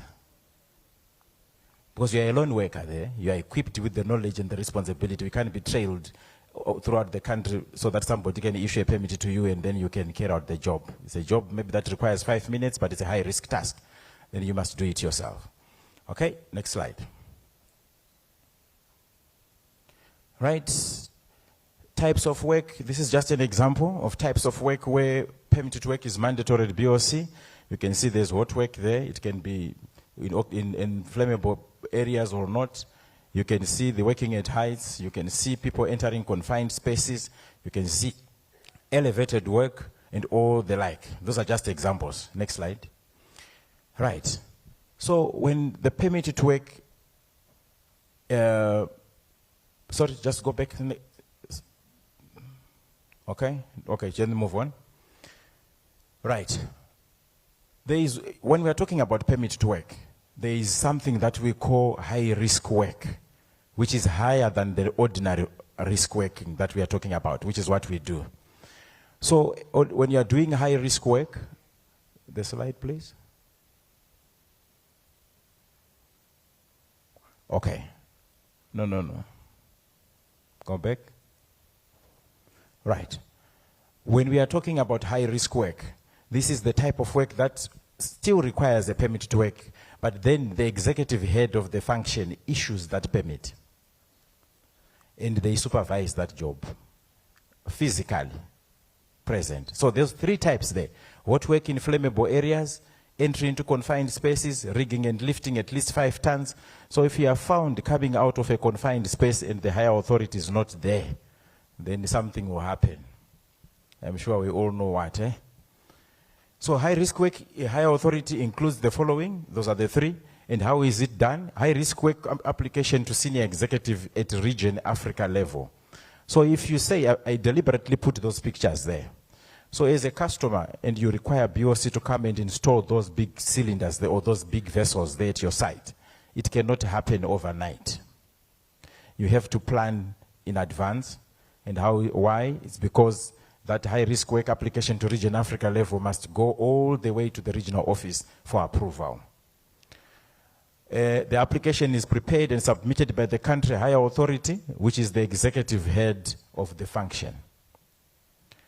The application pack is signed by the country SHEC and CEO prior to submission to the regional office for approval. The pack includes the risk assessments for the task, statutory compliance, proof of competency, and method statements. If you look at that crane, it has got a name.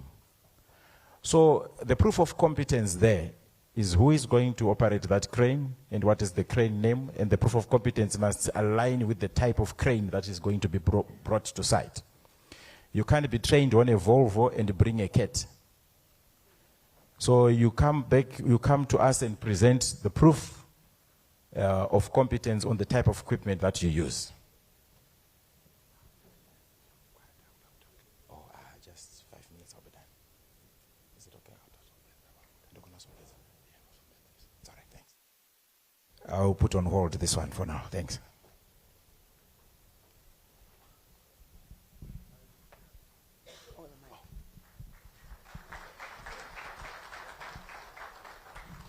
I guess you are clapping for me. You can repeat. I don't mind. Let me quickly introduce myself before we plunge into the official opening session. And I'm very sorry for the abrupt end to that beautiful presentation, but it will be continued. We don't want to keep our Vice President waiting for too long. My name is Simon Masanga, Permanent Secretary, Minister of Public Service, Labor and Social Welfare. I also double up as Chairperson of the Zimbabwe Occupational Health and Safety Council, ZOSC.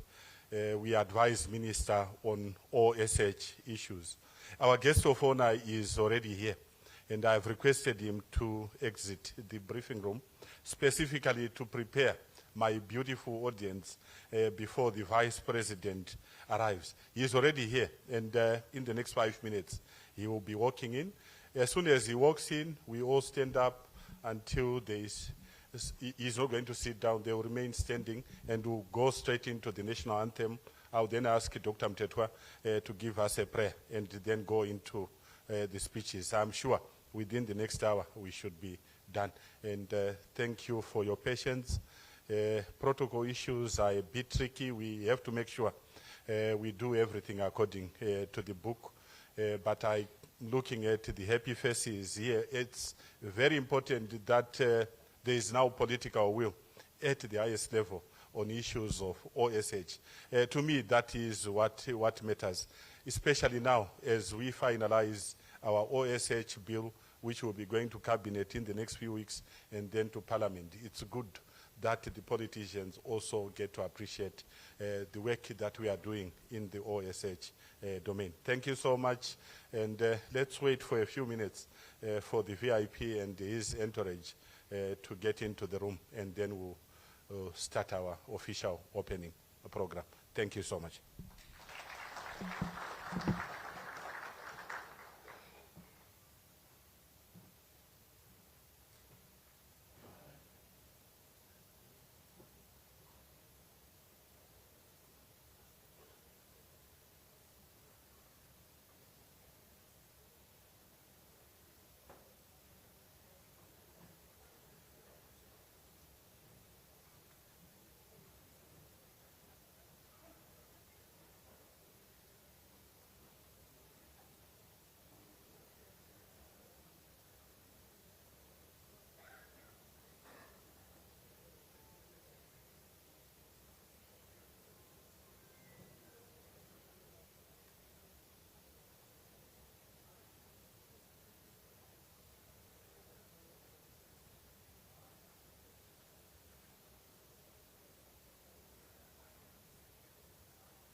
we are about to start.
Dr. Mtetu, what about today on the chair?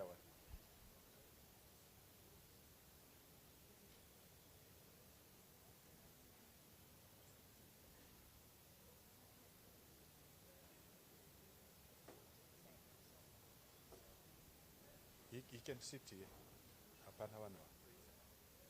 It's okay. One chair, just one. Yeah. Yeah, I'm going. We are ready.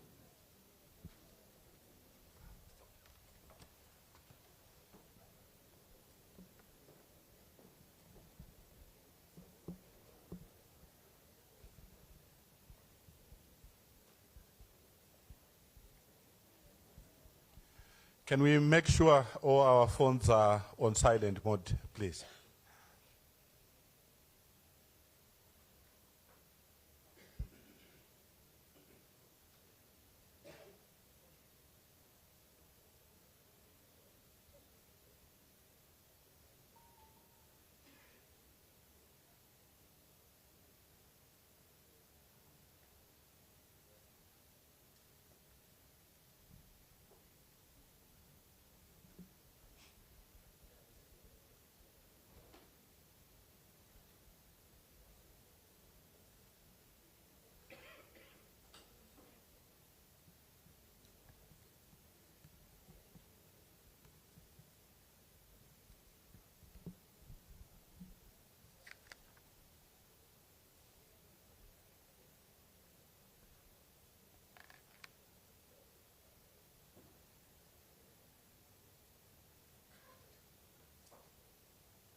Can we all rise as our guest of honor enters the room?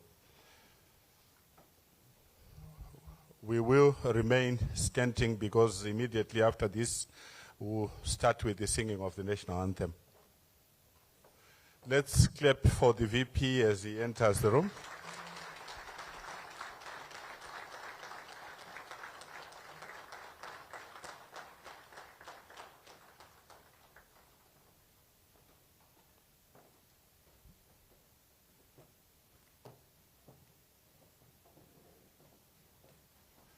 Ladies and gentlemen, this begins the official opening ceremony, and we'll start this ceremony by singing the national anthem.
Thank you so much. Let's all be seated as I request Dr. Mtetwa, the Deputy Director responsible for research, to lead us in prayer.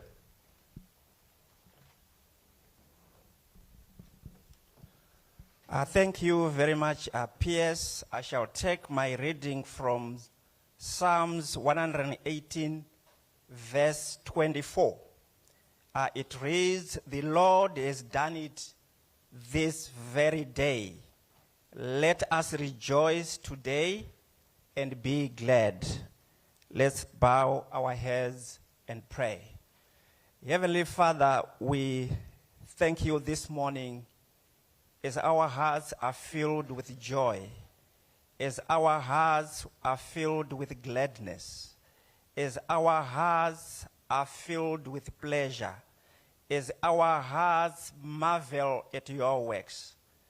You are the mighty God. We thank you, Father, Lord Jesus Christ, for you have found it befitting to have our Father in our midst. We thank you, Lord, for such an abundant grace, for such an amazing grace, for such an overflowing grace at this conference. We thank you, Lord, for the leadership of the nation. We thank you, Lord, for the President of the Republic of Zimbabwe. We thank you, Lord, for the Vice President of the Republic of Zimbabwe. We thank you, Lord, for giving them wisdom to ensure that we enjoy the peace which we have, even as we conduct this particular conference over the next 3 days. We thank you, Father, even as we go into this very special session of opening this particular conference. We place it before you, O Lord. We give it to you, O Lord, so that you guide the proceedings. Lord, in Jesus' name, we give you all the glory and honor because you love us so much. In Jesus' name, amen.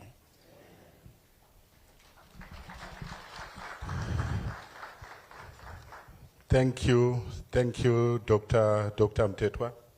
Honorable Vice President, we are so excited to receive you here in Victoria Falls for the annual show conference organized by NSSA. Seated before you, Honorable Vice President, the delegates drawn from government, drawn from the private sector, and I'm sure also drawn from the informal sector. At this point, Honorable Vice President, it is my honor and privilege to introduce just a few people that have also managed to grace this occasion. Honorable Vice President, I want to recognize NSSA senior executives gathered here. Can they all rise? Daniel Ngwira, Shepard Muperi, Nyereye Gona Betty, and Dr. Shawa. These are the ladies and gentlemen that are behind the successes that NSSA is currently enjoying. You can sit, but let's clap for them as well. Honorable Vice President, we also have quite a number of NSSA board members in our midst. We have Mr. Chitemere, Mrs. Bingwe, can they all stand? Mrs. G. Mate and Mrs. M. Chinyemba, who is the acting chairperson of NSSA. Mrs. Chinyemba is seated here in front. Let's welcome them, ladies and gentlemen. We also have an ILO representative, popularly known in our circles as Penny Yambeko Mukawa. She is the ILO OSH specialist within the ILO country office here in Zimbabwe. Can you also stand? Honorable Vice President, I also want to recognize, with your permission, visitors that have come from outside Zimbabwe to grace this occasion. We have a delegation from Eswatini. Can you quickly rise?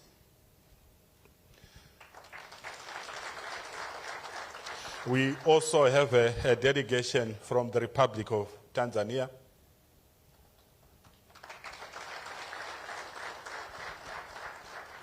I also want to request our exciting facilitators. There is one particular parallel session that drew a lot of excitement from what I hear, and I think I really missed out. Can all the facilitators, including our visitor from the USA, just stand? We just want to appreciate and recognize you. All facilitators of the workshop.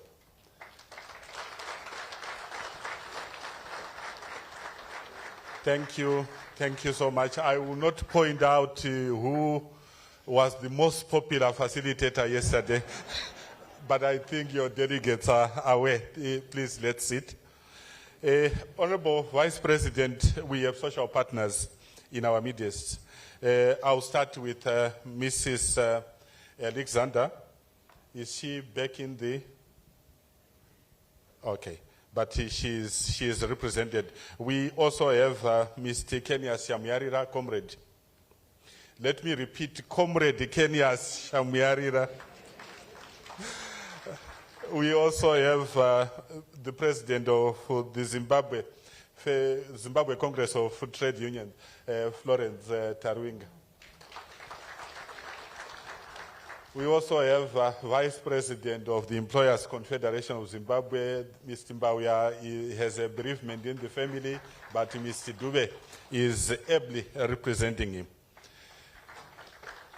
We also have our service chiefs, and they are in the house: ZNA, Present Department, ZRP, and the prison services.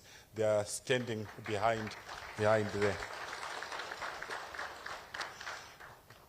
We have a young lady, a dynamic young lady, Tariro Jongwe, acting director, Labor Administration. When I asked the facilitators to stand, I don't know why you decided not to stand. She's also assisting in that regard. We also have Mr. Mpandawana, Head Human Capital Development and Management at the Public Service Commission. He has been joined by the head pay and benefits. Let me underline, head pay and benefits for the Public Service Commission, Mr. Machinjike. We have the Provincial Secretary standing in for the Minister of State responsible for Mati North Province and the devolution. He was away on official business. Each time we come to Victoria Falls, Honorable Vice President, there is no doubt that the Minister is always here. But this time around, it's unfortunate he was away. But again, ably represented by Ms. Tandiwe Ndumo, the Permanent Secretary for the province. And finally, on my introductions, we have the Deputy Minister of Public Service, Labour and Social Welfare, Mrs. Mercy Marua Dina, standing in for Minister July Moyo, who is away on official duty in Addis Ababa, but is definitely joining us tomorrow afternoon. Those are the introductions, and back to our program of the day. Can I, at this point, adjust our program a little bit by asking the Provincial Secretary to give us welcome remarks, and from the Provincial Secretary, I'll then ask Mrs. Chinyemba to give remarks as Chairperson of the NSSA Board. Secretary, do we have another roving mic, or we have to?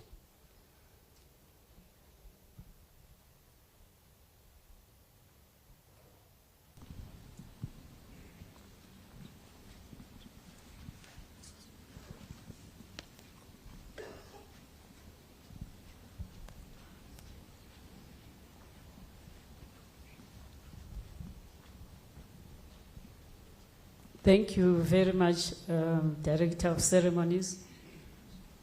My apologies, I will address you from the chair. The Honorable Vice President of the Republic of Zimbabwe, Colonel Retired KCD Mohadi, the Minister of Public Service, Labour and Social Welfare, Honorable July Moyo, who's away on official business, the Deputy Minister of Public Service, Labour and Social Welfare, Honorable Advocate Mercy Dina, the President of the Employers Confederation of Zimbabwe, Mr. Demos Mbauya, represented by the Vice President of MCOS, Mr. Farai Dube, the President of Zimbabwe Congress of Trade Unions, Ms. Florence Mchatarwinga, the President of Zimbabwe Federation of Trade Unions, Mr. Alfred Makwarimba, represented by the Secretary General, Comrade Kenyas Shamuyarira, I heard so, the President of Zimbabwe Confederation of Public Sector Unions, Mrs. Cecilia Alexander, His Worship, the Mayor of Victoria Falls, Prince Tuso Moyo, the Permanent Secretary in the Ministry of Public Service, Labour and Social Welfare, Mr. S. Masanga, and other senior government officials present. NASA Board Chairman, Dr. Emmanuel Fundira, represented by the Deputy Chairperson, Mrs. Marjorie Chinyemba. NASA Board members here present, the Acting General Manager of NASA, Dr. Charles Shawa, our service chiefs, ILO Country Director for Zimbabwe and Namibia, represented by Ms. P. Mungawa, Captains of Industry here present, distinguished guests and delegates. I would like to extend a warm welcome to all of you who have come from various parts of the world and of our country, Zimbabwe. I appreciate that you are all representing various economic sectors and organizations as you gather to share knowledge, best practices, and experiences related to occupational safety and health. Your presence indeed demonstrates the high priority you place on the safety and well-being of our workforce. I'm overjoyed to note that you have once again chosen the Victoria Falls as your venue of choice for the conference. I'm sure you have heard or will have time to appreciate the various tourist attractions available for you. Today, I would like to acknowledge the hard work and effort by safety and health practitioners in an effort to prevent occupational accidents in the workplaces. It is our collective responsibility as social partners to develop proactive strategies that mitigate risks and protect the lives and well-being of our workers in our various places of work. Furthermore, by working together, we can amplify our impact, influence OSH policy changes, and make a lasting difference in the lives of workers across our nation. Our commitment to safety and health is not only just a professional obligation, but should be a moral imperative. Once again, I welcome you to this beautiful resort town of Victoria Falls, and I urge you to seize the opportunity to network, learn, inspire, and set a new high-level standard of excellence in ensuring safe and healthy work environments in Zimbabwe. I thank you. Siyabonga.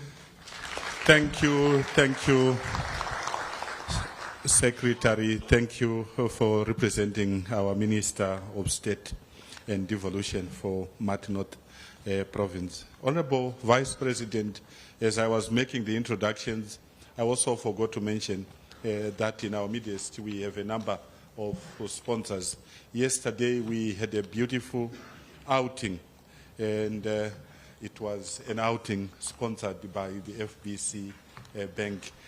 Fortunately, because we knew you were coming, I had to limit the number of drinks that the delegates were getting. But as we go into the final leg, tomorrow the sky is the limit.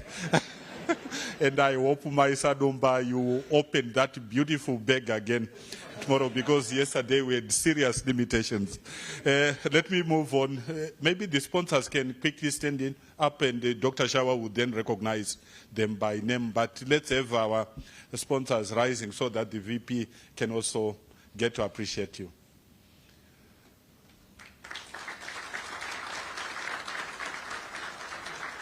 Thank you. You can be seated. At this point in time, Honorable Vice President, let me call upon the Acting Board Chairperson, NASA, Mrs. Chinyemba, to share with us the remarks representing the NASA Board.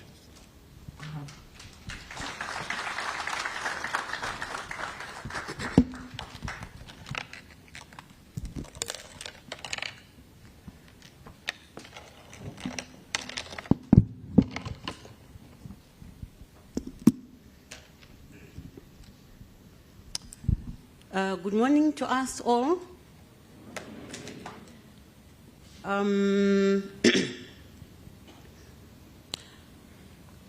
The Honorable Vice President of the Republic of Zimbabwe, Colonel Retired C.D. Mohadi, the Minister of Public Service, Labor and Social Welfare, Honorable July Moyo, who is currently away on business, the Minister of State for Provincial Affairs, Devolution for Matabeleland North Province, Honorable Richard Moyo, represented here by Provincial Secretary Mrs. Stanley Wendumo, the Deputy Minister of Public Service, Labor and Social Welfare, Honorable Advocate Ms. Dina, the President of the Employers Confederation of Zimbabwe, Mr. Demos Mabuya, represented here by Vice President of MCOS, Mr. Farai Dube,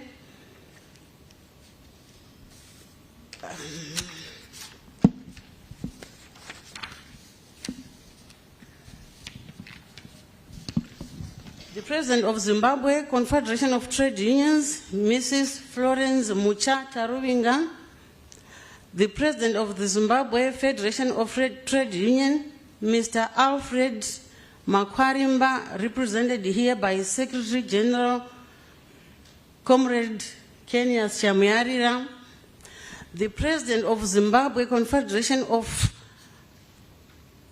of Public Sector Union, Mrs. Cecilia Alexander, His Worship, the Mayor of Victoria Falls, Prince Tuso Moyo, the Permanent Secretary in the Ministry of Public Service, Labor and Social Welfare, Mr. Simon Masanga, and other senior government officials here present. NASA board members here present, the Acting General Manager for NASA, Dr. Charles Shawa, ILO Country Director for Zimbabwe and Namibia, here represented by Mrs.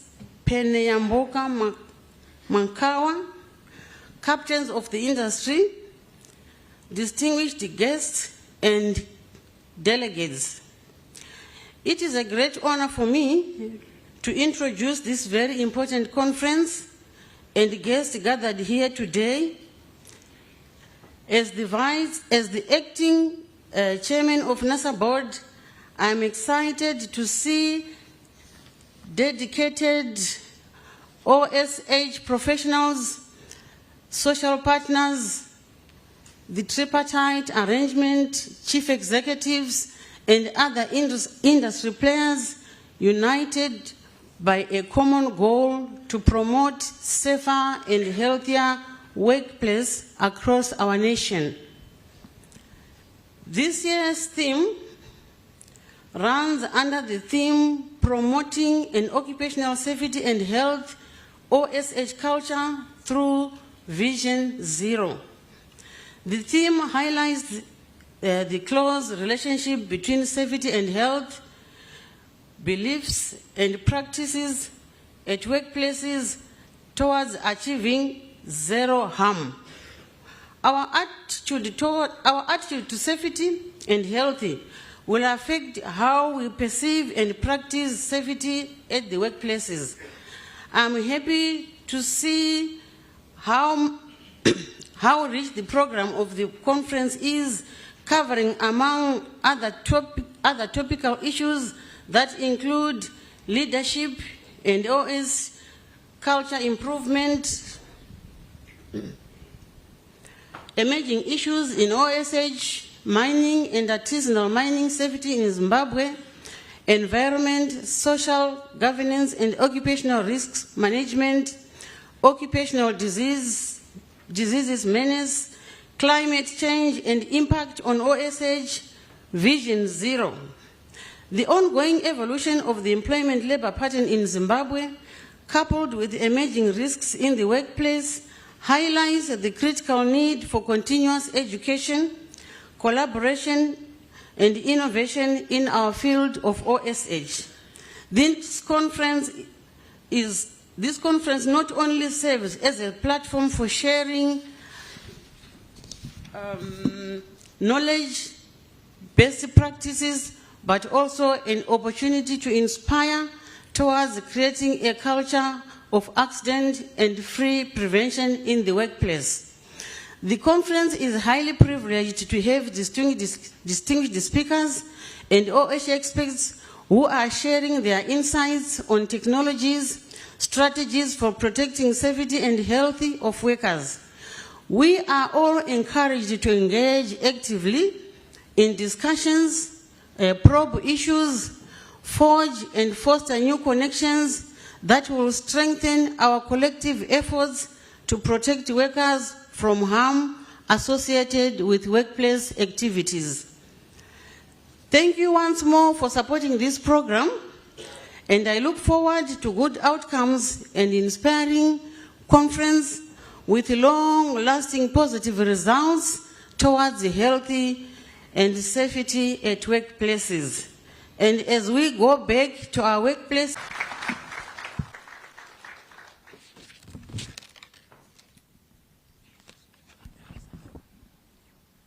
Thank you, Mrs. Chinyemba, Acting Board Chair, NASA. Honorable Vice President, I'm also privileged to share that Mrs. Chinyemba represents pensioners within the NASA board. Nothing for us without us.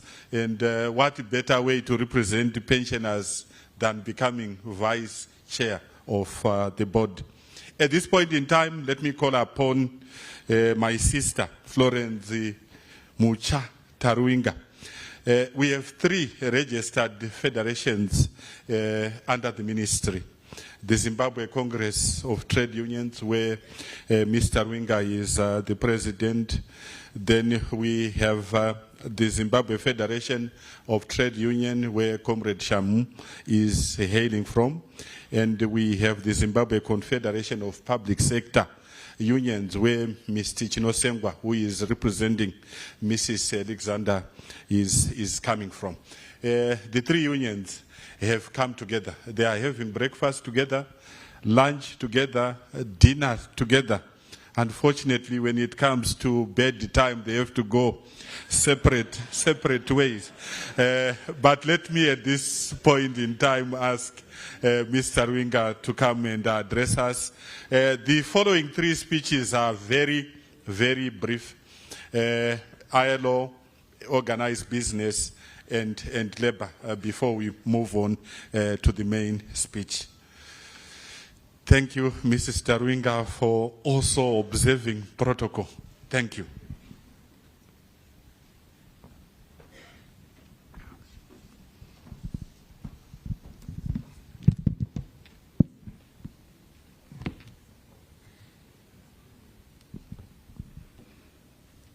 The Honorable Vice President of the Republic of Zimbabwe, retired Colonel C.D. Mohadi, the Minister of Public Service, Labor and Social Welfare, Honorable July Moyo in absentia, the Minister of State for Provincial Affairs and Devolution for Matabeleland North Province, Honorable Richard Moyo, represented by the Provincial Secretary, Ms. Sithandiwe Ndumo, the Deputy Minister of Public Service, Labor and Social Welfare, Honorable Advocate Mercy Dina, the President of the Employers Confederation of Zimbabwe, Mr. Demos Mbauya, represented by Vice President Farai Due, the President of the Zimbabwe Federation of Trade Unions, Mr. Alfred Makwarimba,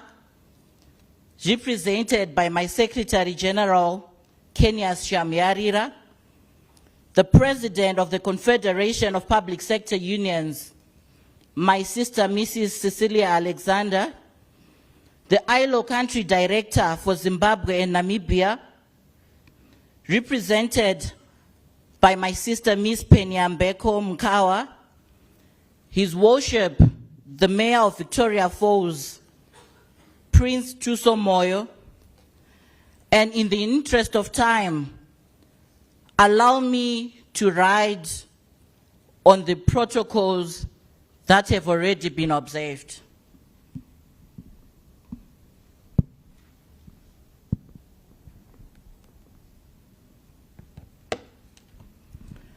Comrades and friends, on behalf of organized labor, we gather here today once again on a very important and special occasion of safety and health at the work conference. Indeed, we are going to share experiences, practices, and expert knowledge on the creation of a hazard-free work. For a hazard-free work in Zimbabwe is a productive one. As organized labor, we so much believe that the conference allows us to take stock of what we have collectively achieved, not achieved, and what is important but remains outstanding but has to be implemented. Honorable Vice President, promoting an occupational safety and health culture through Vision Zero, which is the theme for this conference, excites us as labor, and we would certainly wish to speak to it. This very important theme and campaign thereof was launched 2014. I will not repeat as to what Dr. Shava preempted on my remarks in the briefing. I will proceed to congratulate NASA for launching our localized version of Vision Zero in 2017 and implementing it. NASA has, among many other, a very huge responsibility placed upon it, as also outlined in the National Development Strategy 1, which is a key vehicle that is being used to deliver Vision 2030. The workers of Zimbabwe continue to expect NASA to fully deliver on the sensitive responsibilities that is bestowed upon NASA. According to the Universal Declaration of Human Rights 1948, Article 22, and the Constitution of Zimbabwe 2013, Chapter 2, subsection 30, the state is obliged to take all practical measures within the limits of resources available to it to provide social security and social care to those who are in need. And at this point, we will need to interrogate how, as an institution, that mandate has been implemented. As organized labor, we are very much aware that NASA developed a strategic implementation plan 2021 up to 2025. We strongly believe that it is paramount important that at some point we should stop and reflect on the impact of the planned activities, looking at the constituency that I represent on issues that matter, as we look towards improvement of safety and health for workers. We are very much concerned, Honorable Vice President, with the increase in deaths on continued occupational fatalities. The country so far has recorded 70 deaths and 4,912 injuries at the workplace. These figures are only for those cases that are reported. What about those cases that have gone unreported?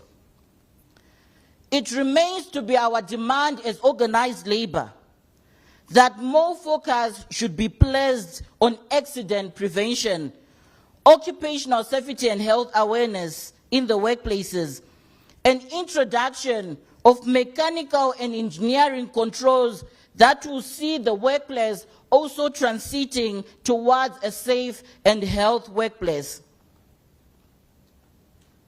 We need to all work as a collective towards preserving life and to promote social, mental, and biological and physical well-being of workers.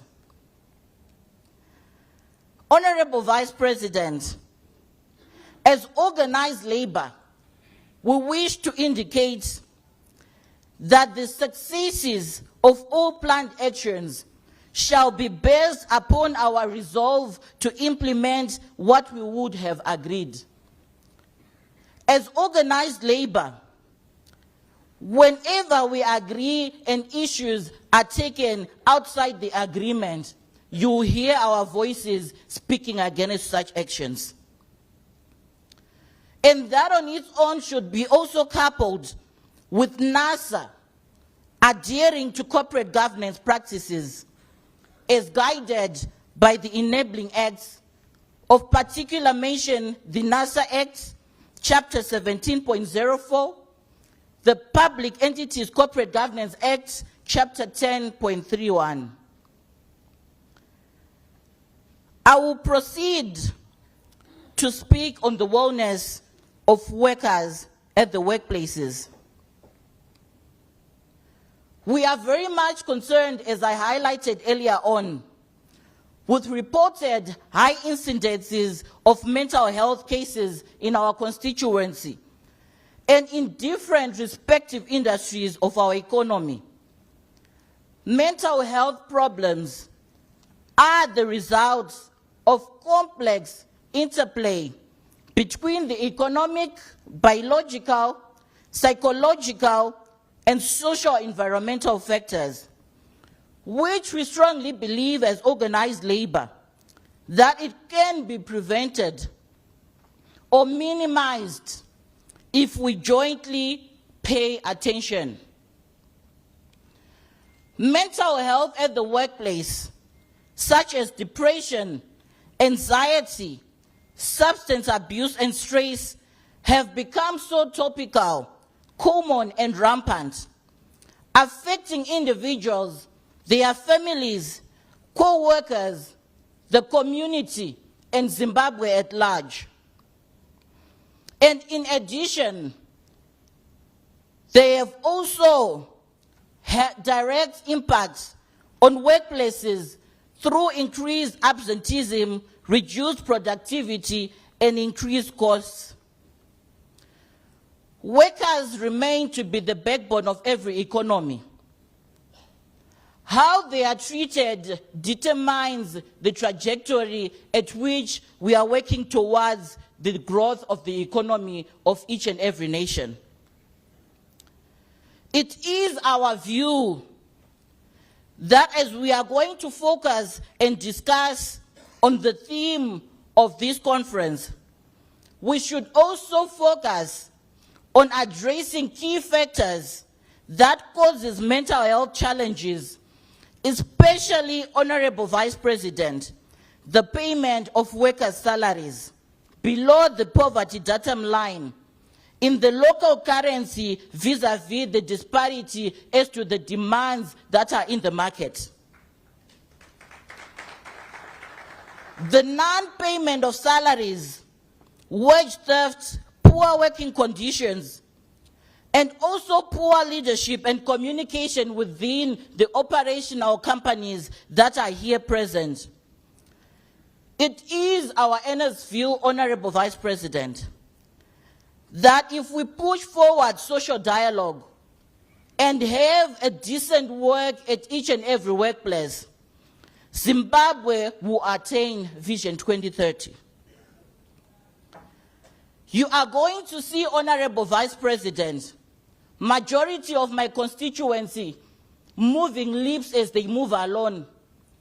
They are not singing, Honorable Vice President.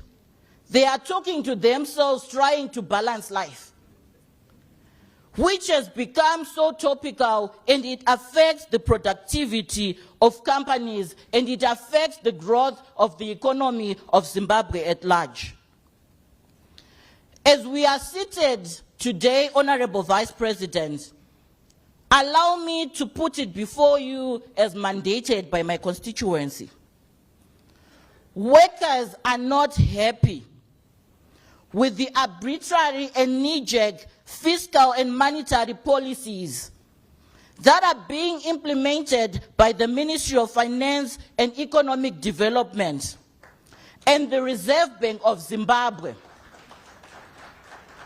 There is over 44% of devaluation of the ZIG salaries that the employees earned in September, which left all the workers in the room and in Zimbabwe finding it so difficult to even avail themselves at the workplace, regardless the zeal and commitment that they have towards NDS 1 and working towards Vision 2030. We strongly believe that the enactment of TNF is going to build a bridge between these, but there is continuation, ignorance, and continuation undermining of the TNF sitting, and we are having these policies promulgated and affecting the constituency that I represent. These unilateral decisions, Honorable Vice President, contribute and result to increase in the untold suffering of workers, and the increase in psychological diseases within our constituency. In conclusion, Honorable Vice President, we wish to indicate that amongst many other bills, we are still waiting and expecting the harmonized Occupational Safety and Health Bill. We strongly believe that it will help us to fully deal with issues of health and safety at the workplace. Honorable Vice President, we agree and totally relate with the investors as they come and invest in Zimbabwe. But a compromise of safety and health workplaces, all in the name of being an investor, is continuation of continued violations of workers' rights in Zimbabwe. We will continue to bring it to your attention as we continue to work together as a collective with all key stakeholders and the government towards attainment of Vision Zero. Lastly, allow me to wish all those that are going to get safety awards at this conference our heartfelt congratulations, and may they continue to promote a safety and health culture through implementation of Vision Zero. And for those companies that are not receiving awards today, we continue to urge you to work towards implementation of Vision Zero. And for those that think even protective clothing is not amongst those that will make you to have awards, kindly introspect and make sure that the health and safety of employees at the workplaces are adhered. May God bless Zimbabwe. Thank you all.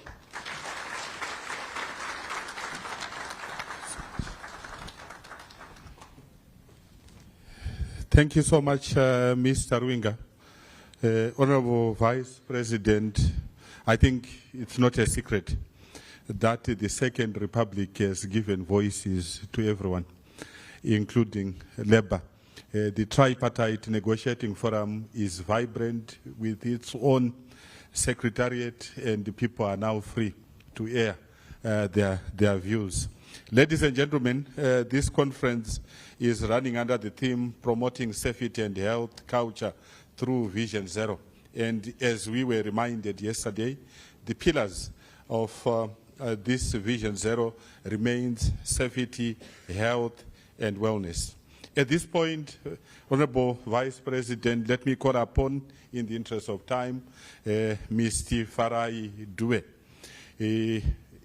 We are like Siamese twins, government, business, and labor.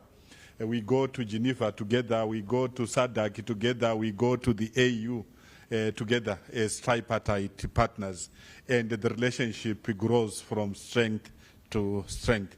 Vice President MCOS, Mr. Dube, the floor is yours. Let's encourage him as he walks up the steep steps.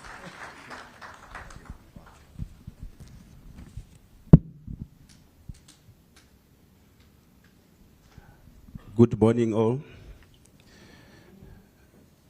The Honorable Vice President of the Republic of Zimbabwe, Colonel K.D. Mohadi, the Minister of Public Service and Labor, Honorable July Moyo, in absentia, the Minister of State for Provincial Affairs and Devolution for Matabeleland North, Honorable Richard Moyo, represented by Provincial Secretary Ms. Tandiwe Ndumo, the Deputy Minister of Public Labor and Social Welfare, Honorable Advocate Dina, the Permanent Secretary, Mr. Masanga, the President of Zimbabwe Congress of Trade Union, Mr. Ruinga, President of the Zimbabwe Federation of Trade Union, Mr. Makwarimba, represented by Comrade Shamu, President of Zimbabwe Confederation of Public Sector Unions, Ms. Cecilia Alexandra, the ILO Director for Zimbabwe and Namibia, represented by Penny. Ladies and gentlemen, captains of industry here present, NASA, board and executives, all protocols observed. Honorable Vice President, I would like to start by congratulating you for successfully hosting the SADC 44 SADC Summit. As employers of Confederation of Zimbabwe, we treat this event with great respect. This year's theme, promoting occupational safety, health, culture through Vision Zero, resonates with our commitment as business as far as reducing hazards and accidents in the workplace is concerned. Honorable Vice President, Vision Zero is not just an ordinary concept, but it's a mindset. It is a commitment and an intentional effort towards creating workplaces where no one gets hurt and the well-being of everyone is a priority. Prioritizing health and safety benefits workers and employers as it can reduce injuries, illness, absenteeism. It reduces staff turnover, compensation costs. It, however, improves productivity, which is the core for us as business. It increases staff morale and the organization's reputation. Vision Zero is a deliberate effort towards zero accidents, zero harm, and zero occupational disease. In this light, this conference reaffirms our pledge to eliminate hazards and minimizing risk at workplace. As business, we need to foster a culture of open communication and reporting accidents. Not only reporting, colleagues, but also investing in training and empowering our employees to avoid accidents. As employers, we recognize the importance of creating and providing a safe and healthy environment for our employees and our stakeholders. Our commitment should not be based on the business case or legal basis, but we strongly view this as a moral obligation. It is a moral right, Honorable President, to ensure that our employees return home safe and healthy at the end of the day. We owe it to our employees, stakeholders, and communities to ensure that their interaction with our business activities does not result in any form of harm. We owe it to the families of employees to ensure that at the end of the day, fathers and mothers go back to their children in good health. Occupational safety and health is every employee's right, and it is a shared responsibility. In this regard, as organized business, we constantly urge our members to provide regular occupational safety and health training to employees. We urge them to acquire and provide necessary personal protective equipment and to carry out regular and thorough risk assessment at their workplace. We urge them to implement necessary preventative and mitigation measures. Employers should continuously monitor the work environment to promote continuous improvement on occupational safety and health. We encourage the organizations to have systems that are best practice in their sectors.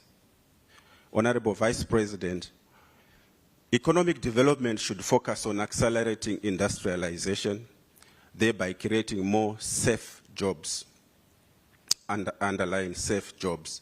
Inclusive and sustainable industrialization, together with innovation and infrastructure, can unleash dynamic and competitive forces that generate employment and income. We need to give attention to promoting new technologies, facilitating international trade, and enabling the efficient use of the resources.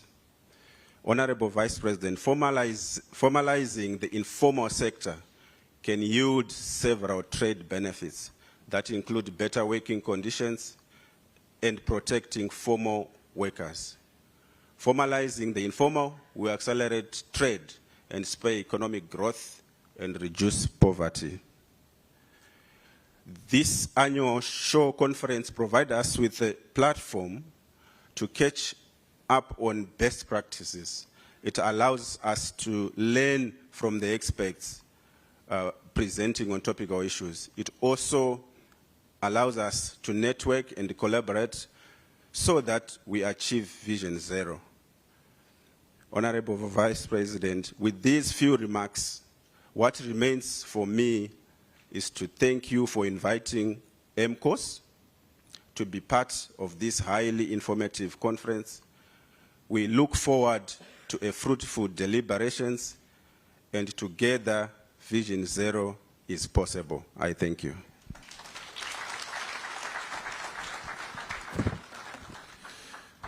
Thank you, Mr. Dube. Honorable Vice President Campbell Dugish Mohadi. It's also a milestone that this year we have witnessed the participation of our defense forces in this very important OSH program. And I think the team from the Zimbabwe Defense Forces is being led by a Brigadier General. The safety of our armed forces is also of paramount importance.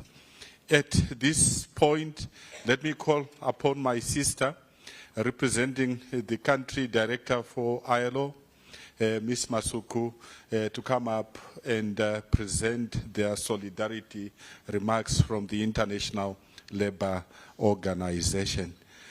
Pilile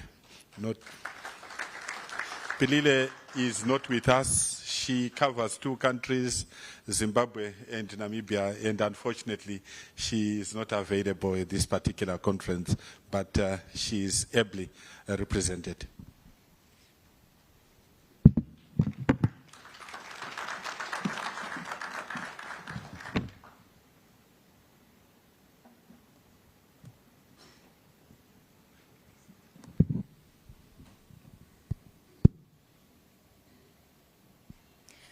Honorable Vice President, I am looking at the time, chairperson of the session, and I'm really compelled to write on the protocol already established. I hope that will be fine.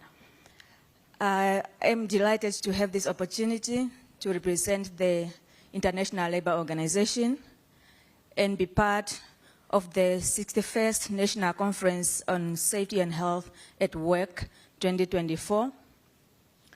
Under the theme, Promoting an Occupational Safety and Health Culture Through Vision Zero. It is my singular honor to associate with the ambitious and challenging theme of this conference. The theme informed by the unrelenting subscription and loyalty to the common principle and objective of the ILO instrument on occupational safety and health, which is the prevention of injuries at work. Honorable Vice President, we are in this era with high degree of uncertainty and competition on development agendas and ideologies. With the social, environmental, and economic priorities increasingly in conflict, only a collective action as a national, global, public and private actors, as well as the formal and informal actors, will propel us towards Vision Zero. Building a culture starts with an introspection. I therefore want to appreciate the well thought out agenda of this conference and ask your indulgence that I speak to some issues as prioritized in the agenda for this conference. The first issue is the social contract. The current global socio-economic context keeps undermining decent work to an extent that minimum standards of living and protection of basic rights are no longer guaranteed. We are faced with a state of joblessness, working poverty, unsafe working conditions, and lack of social protection. Leadership in this kind of arrangement is doomed to fail as far as Vision Zero is concerned, unless something happens. Government, employers, and workers should, through effective social dialogue, adapt to new economic, social, and political realities to meet individuals' expectations while protecting fundamental rights. Resilient, inclusive, and effective social protection system is needed to ease the burden of injuries on workers and enterprises alike. The second issue, Honorable Vice President, is a right-based approach to occupational safety and health. Recent statistics shows that about 68% of the ILO member states, they have legal provisions that protect workers from undue consequences if they remove themselves from dangerous situations. Any working person under the remaining 32%, however, is a concern. The third issue is the global supply and value chains. The ILO estimates suggest that about 80% of the global trade involves global supply chains.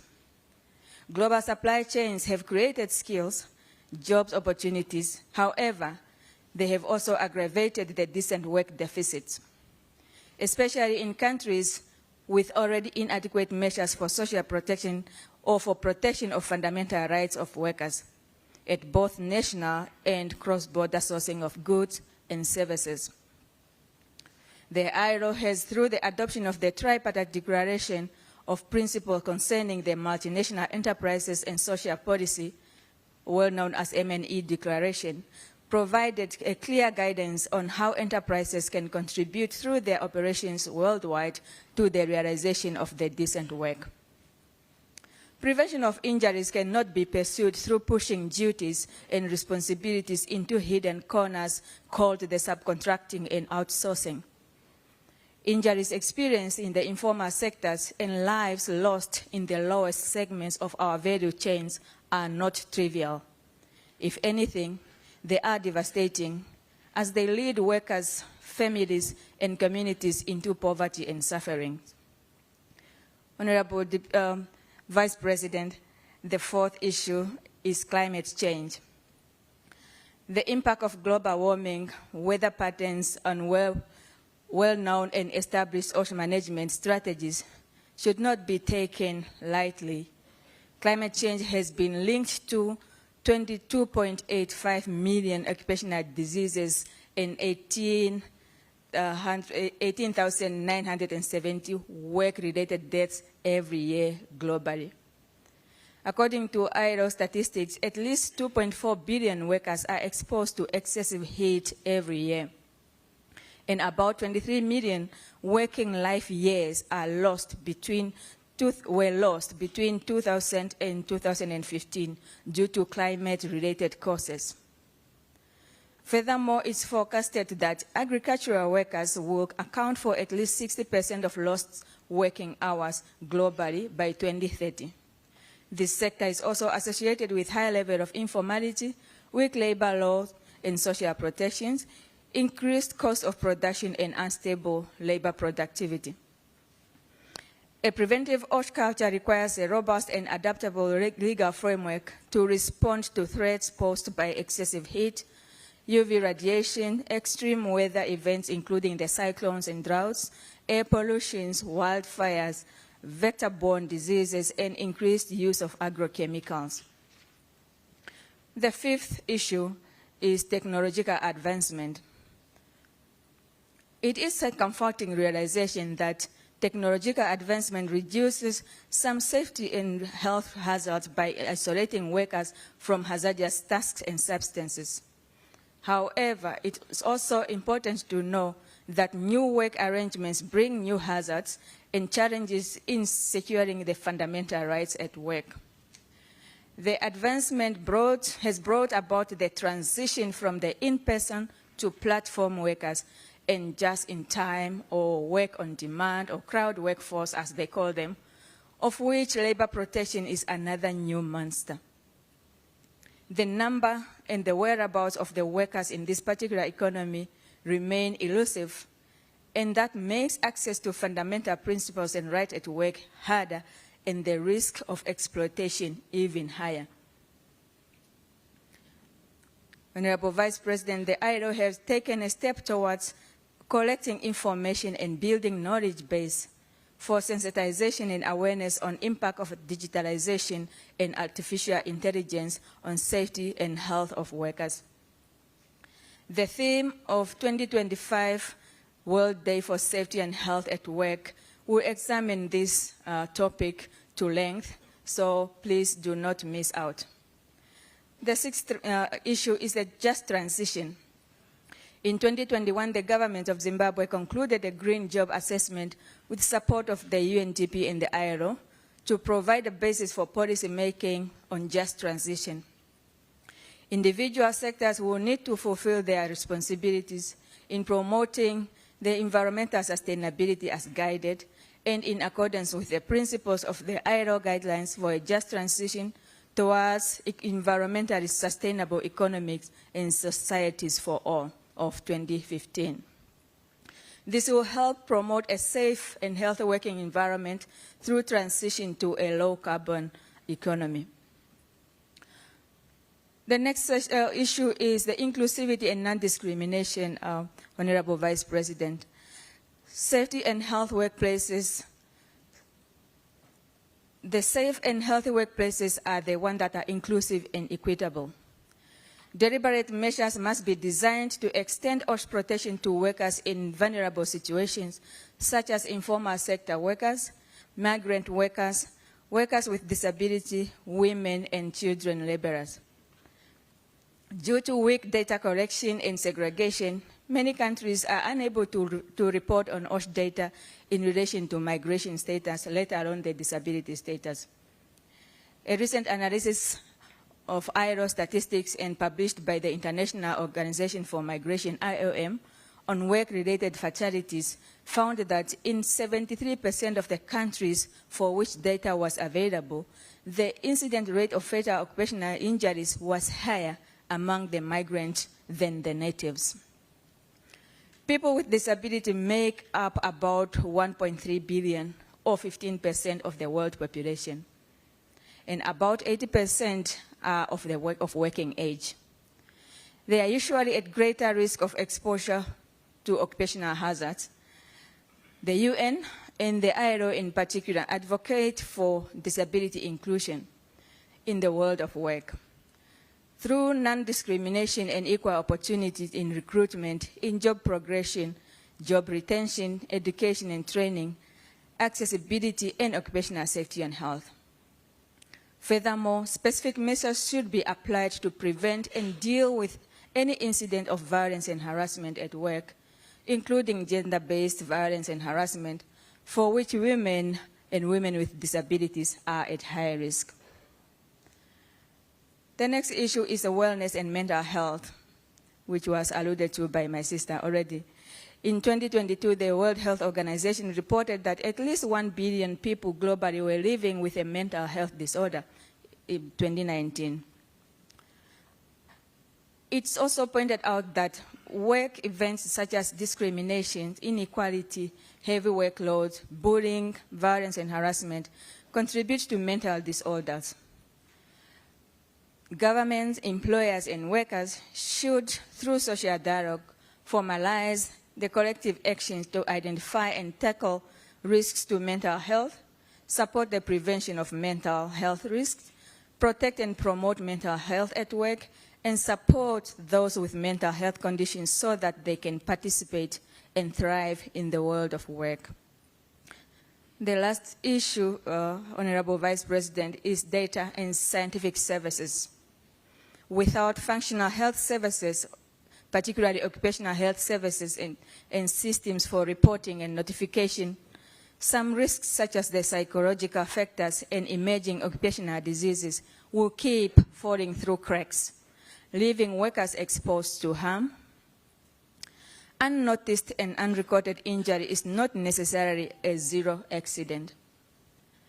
By 2023, 171 of 187 member states have developed recording and notification systems for occupational injuries and diseases. However, only 41% of them produced data and reported to the ILO their injury statistics. Accurate and reliable data on occupational accidents and diseases provide basis for priorities and preventive strategies on occupational safety and health. Yet the underreporting, coupled with the incomplete reporting of occupational diseases and injuries, remain a global challenge, and correcting this state requires a concerted effort. Having said the above, Honorable Vice President, in demonstrating the ILO's alignment to the theme of this conference, I want to leave you with this quote by an unknown author. I quote, "Working safely might get old, but so do those who practice it," end of quote.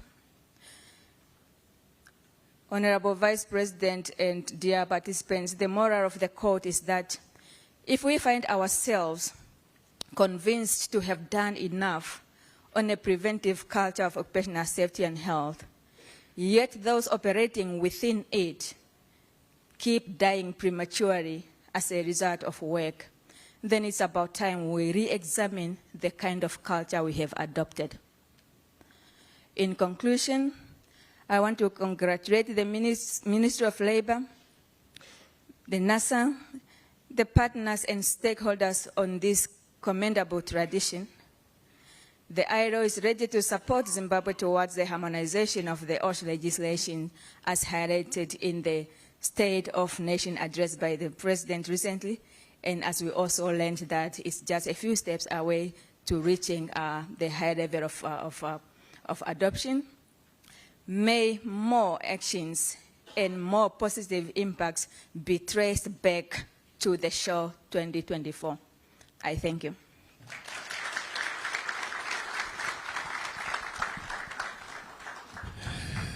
Thank you, Penny, for those remarks and recommendations as we continue to improve our system. Honorable Vice President, we are streaming live on ZFM so that we reach a wider audience. In addition to that, we are also streaming live on most of the social media platforms, and the pictures and stories that I saw from yesterday, very educative indeed. At this point in time, and in the interest of time, let me call upon a humble lady, a lady who has brought motherhood to the Ministry of Public Service, Labor and Social Welfare, none other than the Deputy Minister, Advocate Dina, to introduce our guest of honor and further invite the guest of honor to grace the podium and address our delegates. Honorable Deputy Minister.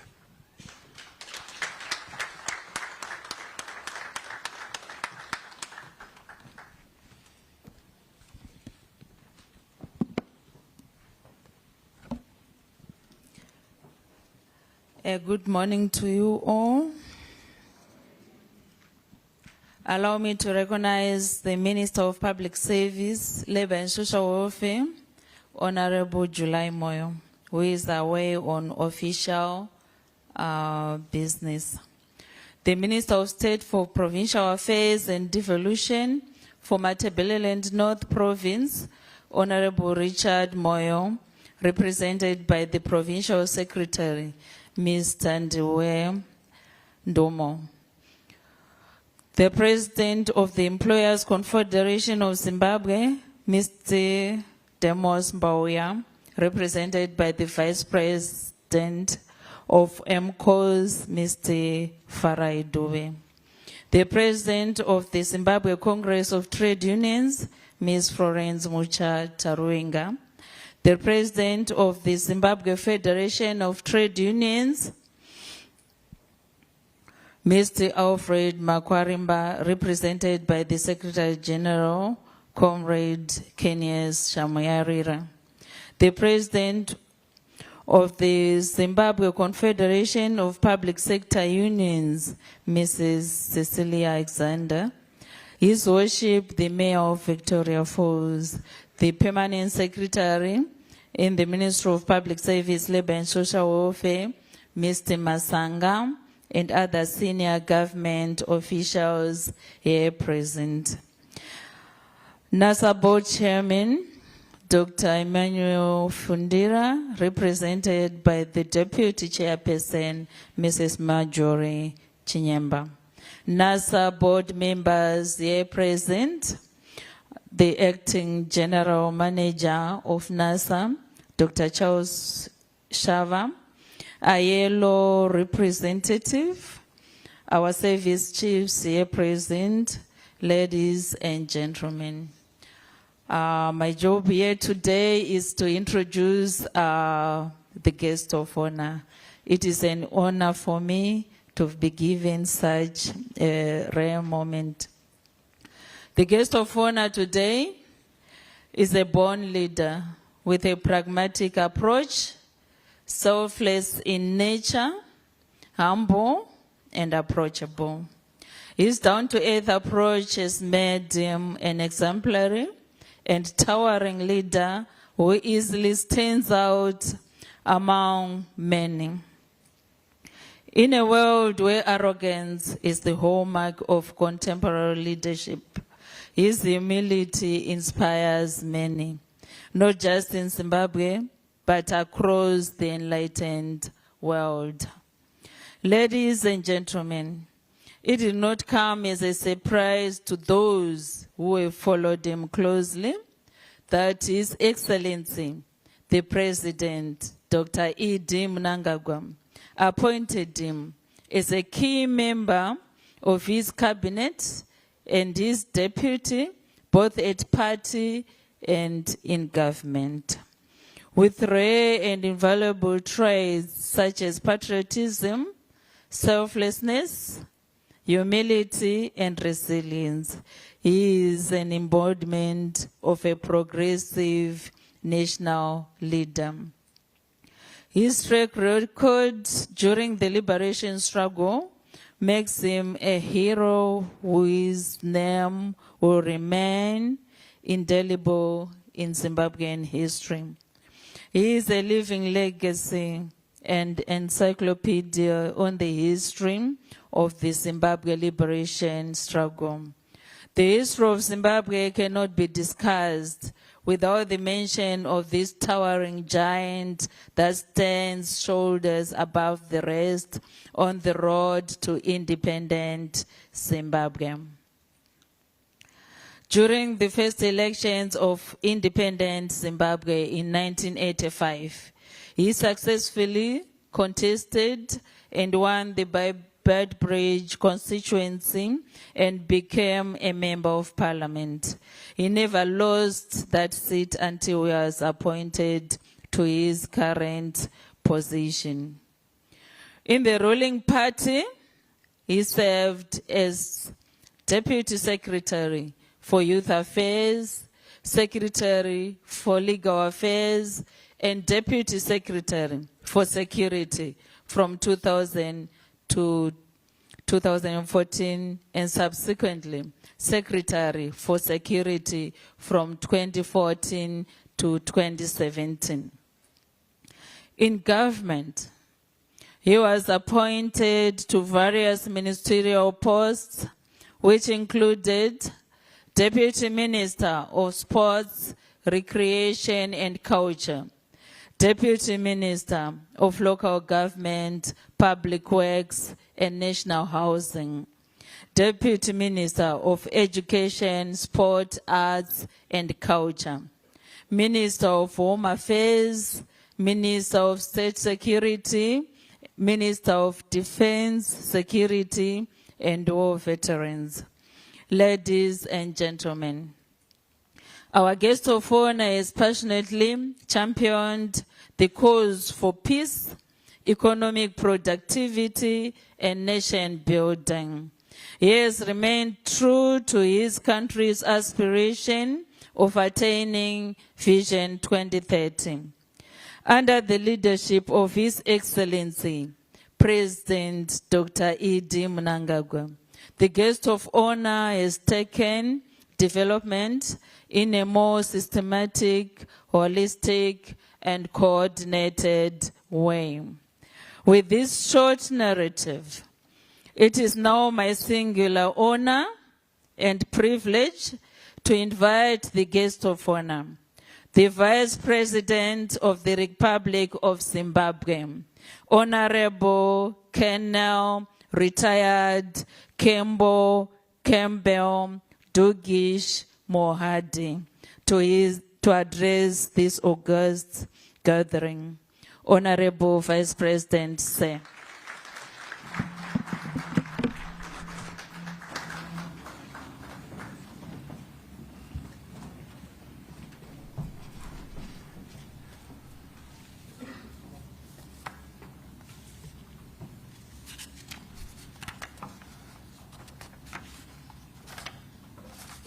Pray be seated.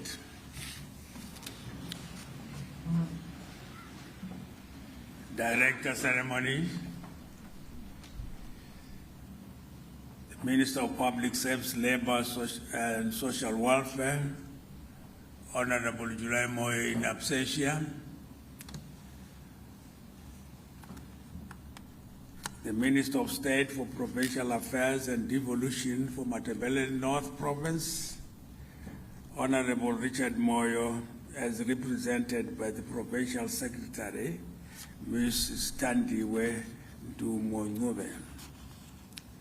The Deputy Minister of Public Service, Labor and Social Welfare, Honorable Advocate Mercy Dina,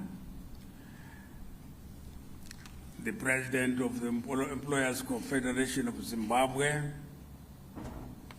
the President of the Zimbabwe Congress of Trade Unions, Ms. Florence Mucha Taruinga, the President of the Zimbabwe Federation of Trade Unions, Mr. Alfred Makwarimba, the President of the Zimbabwe Confederation of Public Sector Unions, Cecilia Alexander, His Worship the Mayor of Victoria Falls, Prince Tuso Moyo, the Permanent Secretary in the Ministry of Public Service, Labor and Social Welfare, Mr. Simon Masanga, and other senior government officials.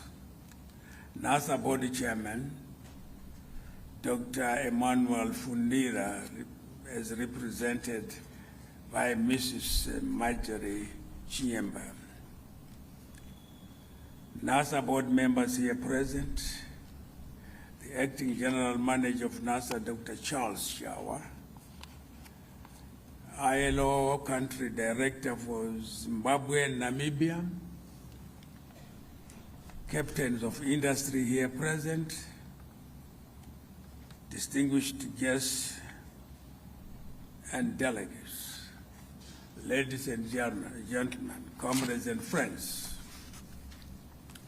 It is my singular honor and privilege to officially open this high-level conference as we reaffirm our collective commitment to protecting the safety, health, and well-being of our esteemed and hardworking workers.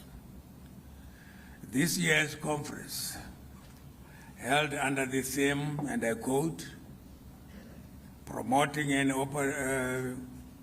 occupational safety and health culture through Vision Zero, unquote, could not be more timely. The theme resonates closely with Zimbabwe's National Development Agenda, which is underpinned by our ethos of enhancing safety standards and minimizing occupational hazards at workplace. Ladies and gentlemen, the safety and health of our workers are not only moral imperatives, but also key enablers of Zimbabwe's journey towards becoming a prosperous upper middle-income society by the year 2030, as envisioned in our Vision 2030. This vision is clearly articulated in our National Development Strategy 1, which emphasizes sustainable economic growth and transformation. These developments will be driven by decent work values that include equitable employment opportunities and a productive workforce that is free from occupational injuries and diseases. A healthy workforce is essential for a thriving economy. Therefore, this means safeguarding workers' health is fundamental to the success of Vision 2030. Esteemed delegates, ladies and gentlemen,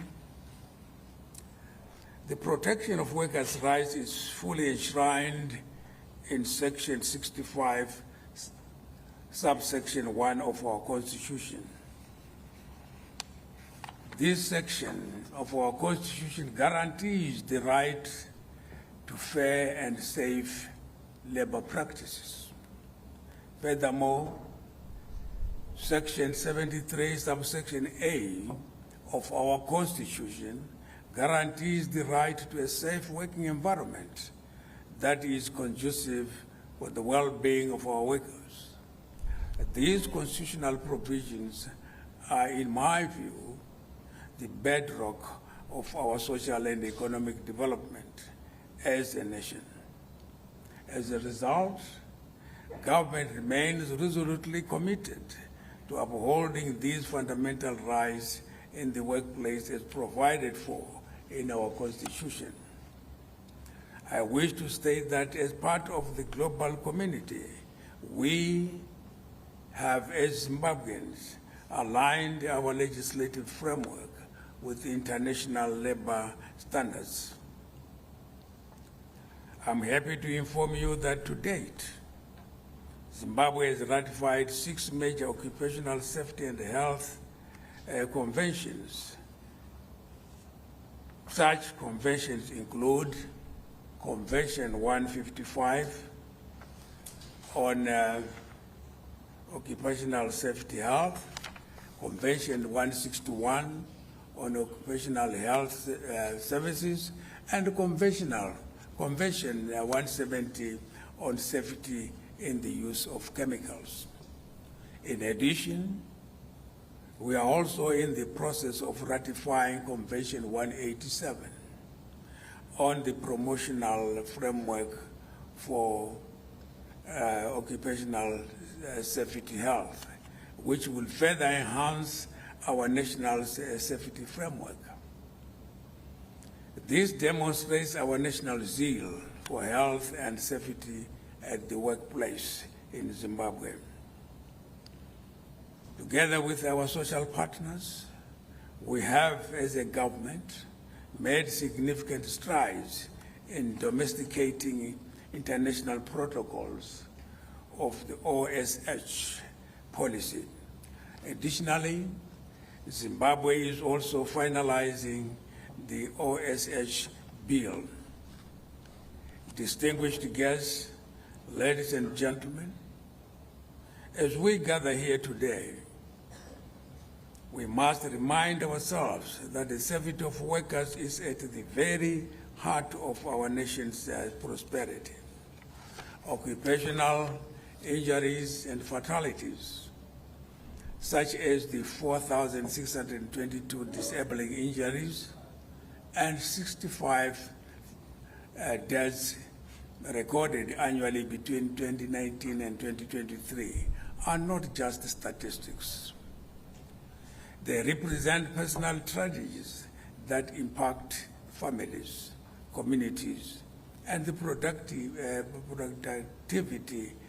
of our economy. Reducing these figures is not only a moral duty, but an economic necessity if we are to achieve our national goals. Every worker should leave home with the confidence that they will return safely to their families at the end of each day. As we advance towards Vision 2030, it is imperative to link occupational safety and health with the broader agenda of decent work. The Decent Work Country Program for Zimbabwe 22 to 2026, which we have embraced, focuses on 3 critical areas: employment promotion, social dialogue, and strengthening social and labor protection. This program aligns with the objectives of NDS1 that seeks to promote decent and safe workplaces. Ladies and gentlemen, a healthy and safe workforce is essential for sustained economic growth, innovation, and competitiveness. It is therefore critical that we commit ourselves to the Vision Zero philosophy, which aims for zero workplace accidents and fatalities. This commitment is not just about compliance, but about fostering a culture of safety that is embedded in every workplace across all sectors of our economy. Zimbabwe's participation in the International Labour Organization highlights our role in the global movement to promote decent and safe work environments. Since 1919, the ILO has led efforts to protect workers from sickness, injury, and disease. And Zimbabwe is proud to align with these international standards. Our participation in the ILO and our ratification of key conventions ensure that our workforce operates in a safe and regulated environment, one that meets global standards of occupational health and safety. This commitment to safe workplaces also ties into Agenda 2063, the African Union's long-term framework for sustainable development, as well as the Sustainable Development Goals, particularly SDG 8, which promotes decent work and economic growth. By strengthening our institutions and legal frameworks, we are ensuring that every Zimbabwean can participate fully in a productive and safe work environment. Ladies and gentlemen, as we continue our efforts towards devolution, we must ensure that occupational safety and health standards are upheld across all provinces and localities. Devolution, as a key pillar of NDS1, will empower local governments to enforce safety regulations in every region. This decentralized approach guarantees that workers, no matter where they are employed, are afforded the same protection and rights as those in urban centers.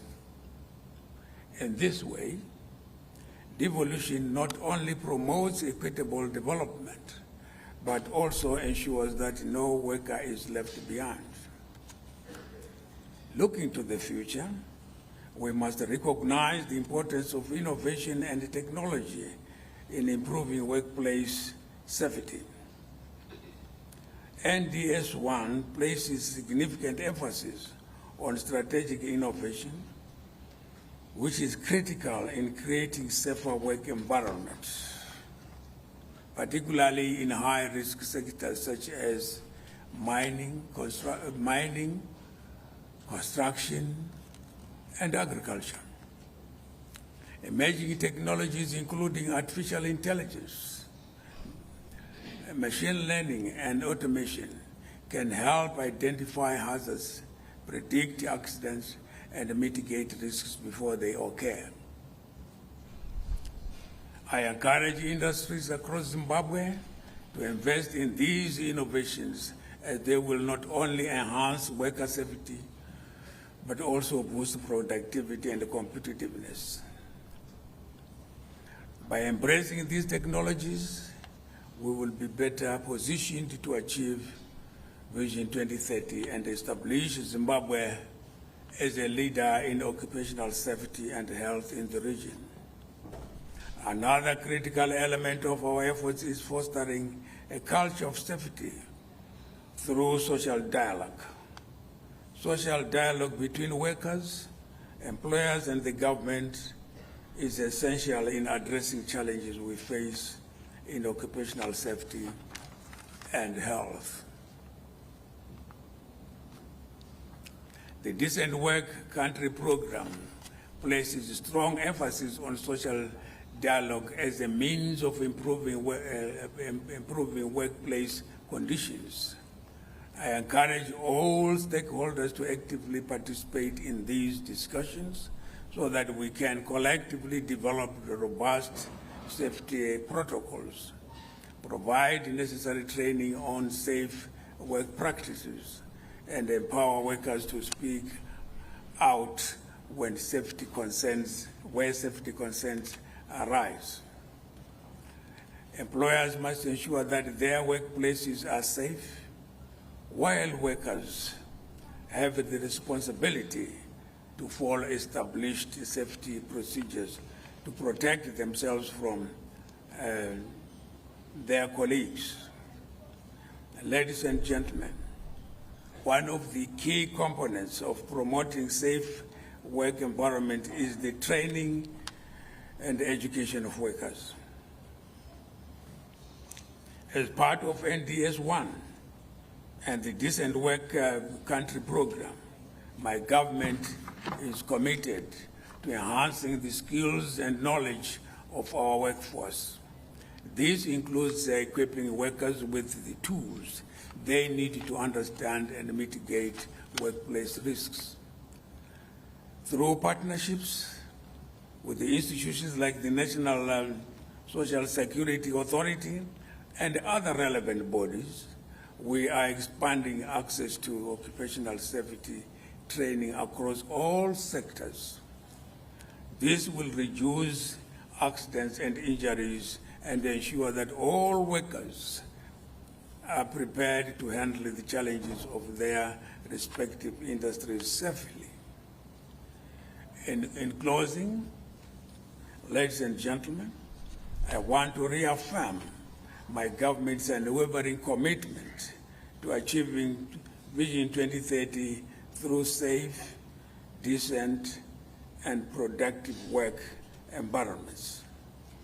Our journey towards becoming an upper middle income economy will only be realized if we prioritize the health, safety, and the well-being of every Zimbabwean worker.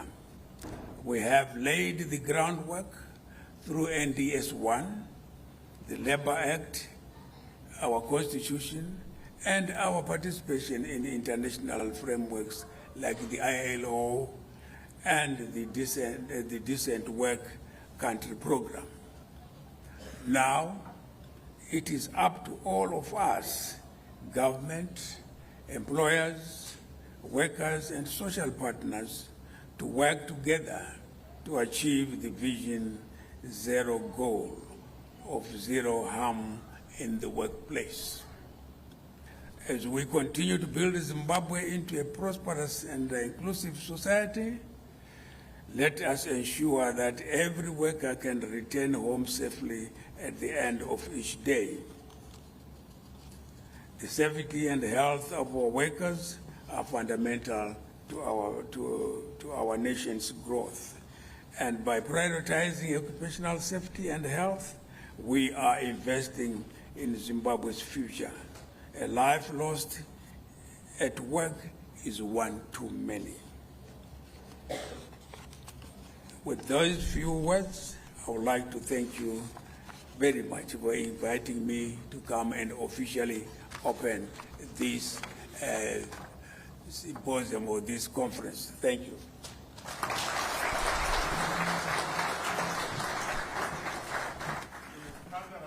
Round of applause for the Vice President, ladies and gentlemen. Honorable Vice President, you have set the tone for the journey that OSH is going to take in contributing towards the achievement of our Vision 2030. I could see Dr. Shawa taking a few notes. I could see everyone taking a few notes. The foundation has been laid for us, and what remains, Honorable Vice President, is to implement that vision that you have put on the table. For me, ladies and gentlemen, this was like a public lecture. Let's thank the Vice President for giving.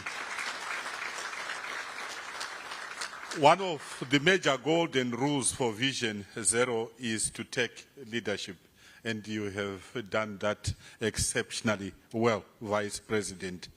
I know Dr. Shawa to be a man of very few words, and I want you to retain that principle as you come up with the podium to give us the vote of thanks. Remember, I said you are a man of thank you.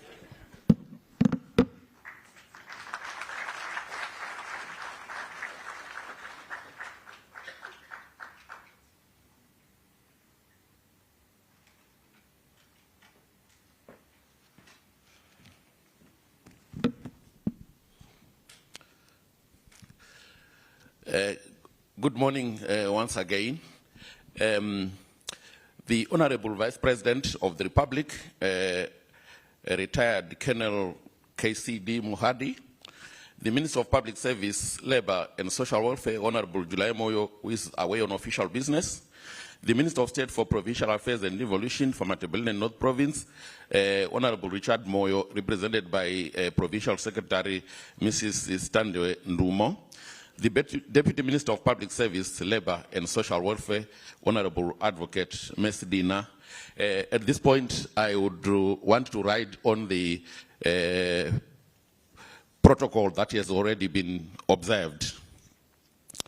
It is my greatest honor to stand before all of you here today to give a vote of thanks concerning the official opening of the Show Conference 2024 by the Vice President, Honorable Retired Colonel KCD Mohadi. Let me put it on record, our tribute to the Honorable Vice President of the Republic for officially opening this conference.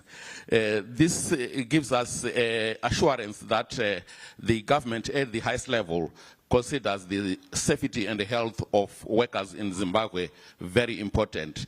And this shows us that the achievement of Vision 2030 is anchored on a health workforce, and this is being appreciated at the highest level of government. We want to thank you very much, Honorable Vice President.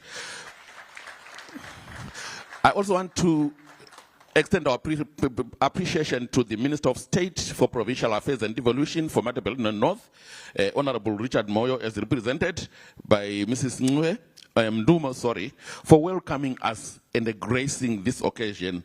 We would like to also thank our social partners who are very key in the achievement of all workplace standards.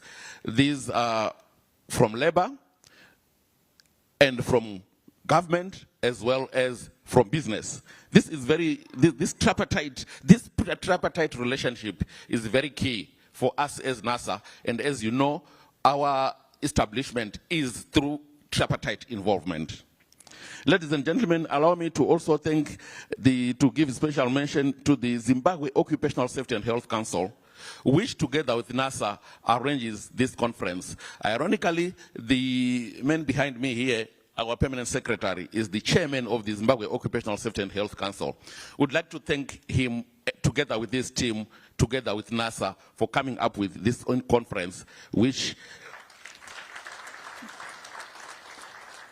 is so key in helping to deliver a safe workforce. Their commitment, interest, and diligence has also again culminated in yet another success story.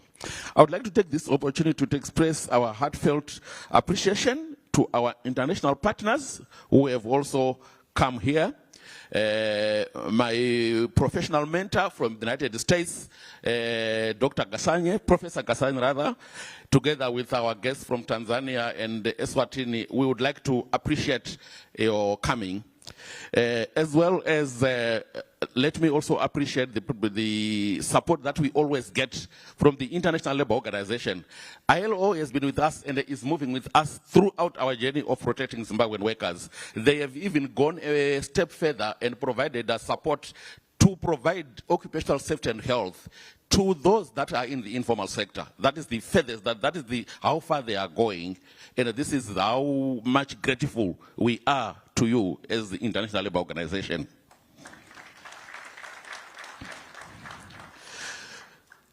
I would also want to pay special tribute to members of our security forces, the Zimbabwe Defense Forces, who have also joined us on this occasion. This also shows how important the ZDF is taking health and safety of its workers, who are those who protect us whilst we are sleeping. They take it so much dearly, and we would like to appreciate their presence here.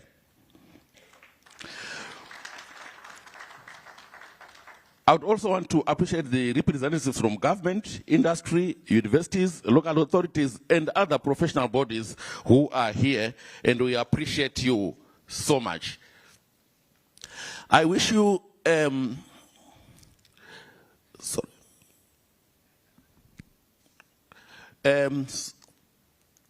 would also want to appreciate our presenters. This makes this conference a success. So our presenters, we really appreciate everything that you have done to make this conference a success. I would also want to pay special mention to the executives in NASA who have made this possible, especially the Division of Occupational Safety and Health led by Dr. Betty, together with everybody else in NASA. It's a combined effort. Thank you very much for making this a success.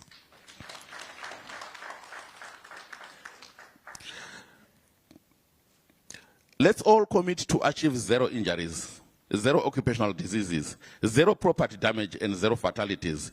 We are also encouraging everyone to maintain a health-life balance, which is the key to safety, productivity, and happiness. 0 harm is possible, and it is sustainable.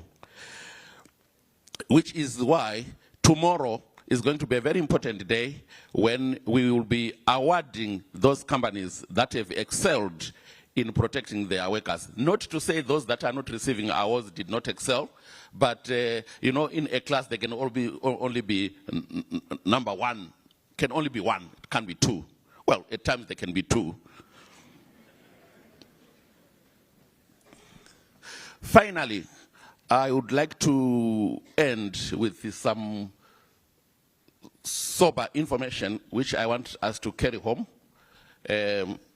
These are some very important statistics that I just want to flash to you as I conclude. I would want to know, everybody to know that every year in this world, 3 million people are dying at work. Of those 3 million, 89% of them, they work from work-related diseases, and 11% they die from workplace injury. In other words, we are talking about 2.7 million that are dying every year in this world, and the 300,000 die of work accidents that happen instantly at work. 400 million workers sustain non-fatal injuries every year. And we have got 160 million of our colleagues who are living with work-related diseases. This actually costs the global economy 4%, which is equivalent to $3 trillion.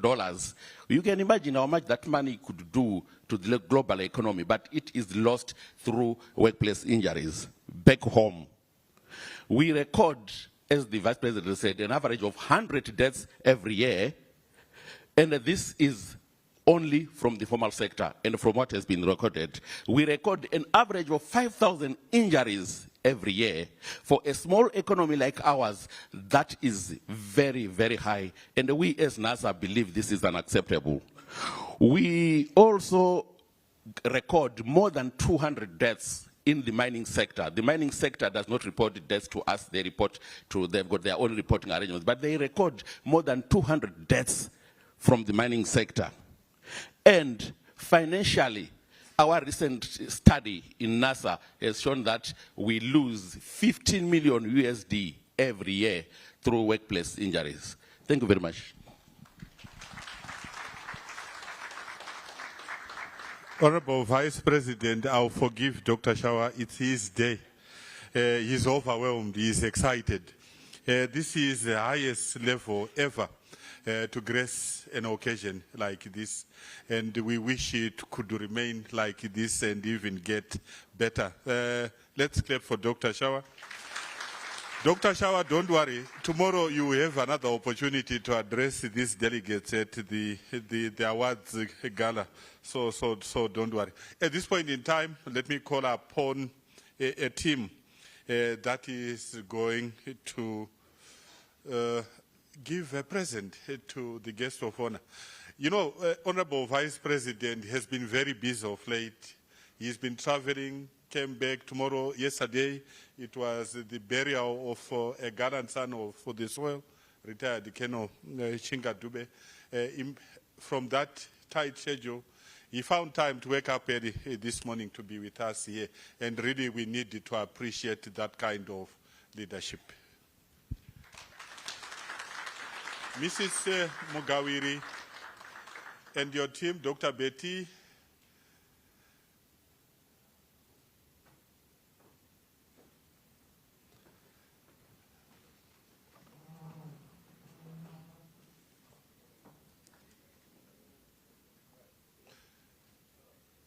I hope the cameras are flashing.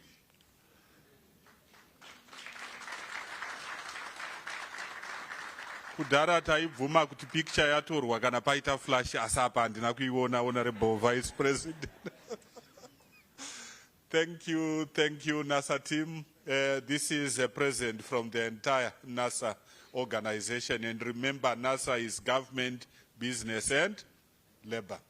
Thank you so much. Let's allow our guests of honor to depart the room, but we have one additional request, Honorable Vice President.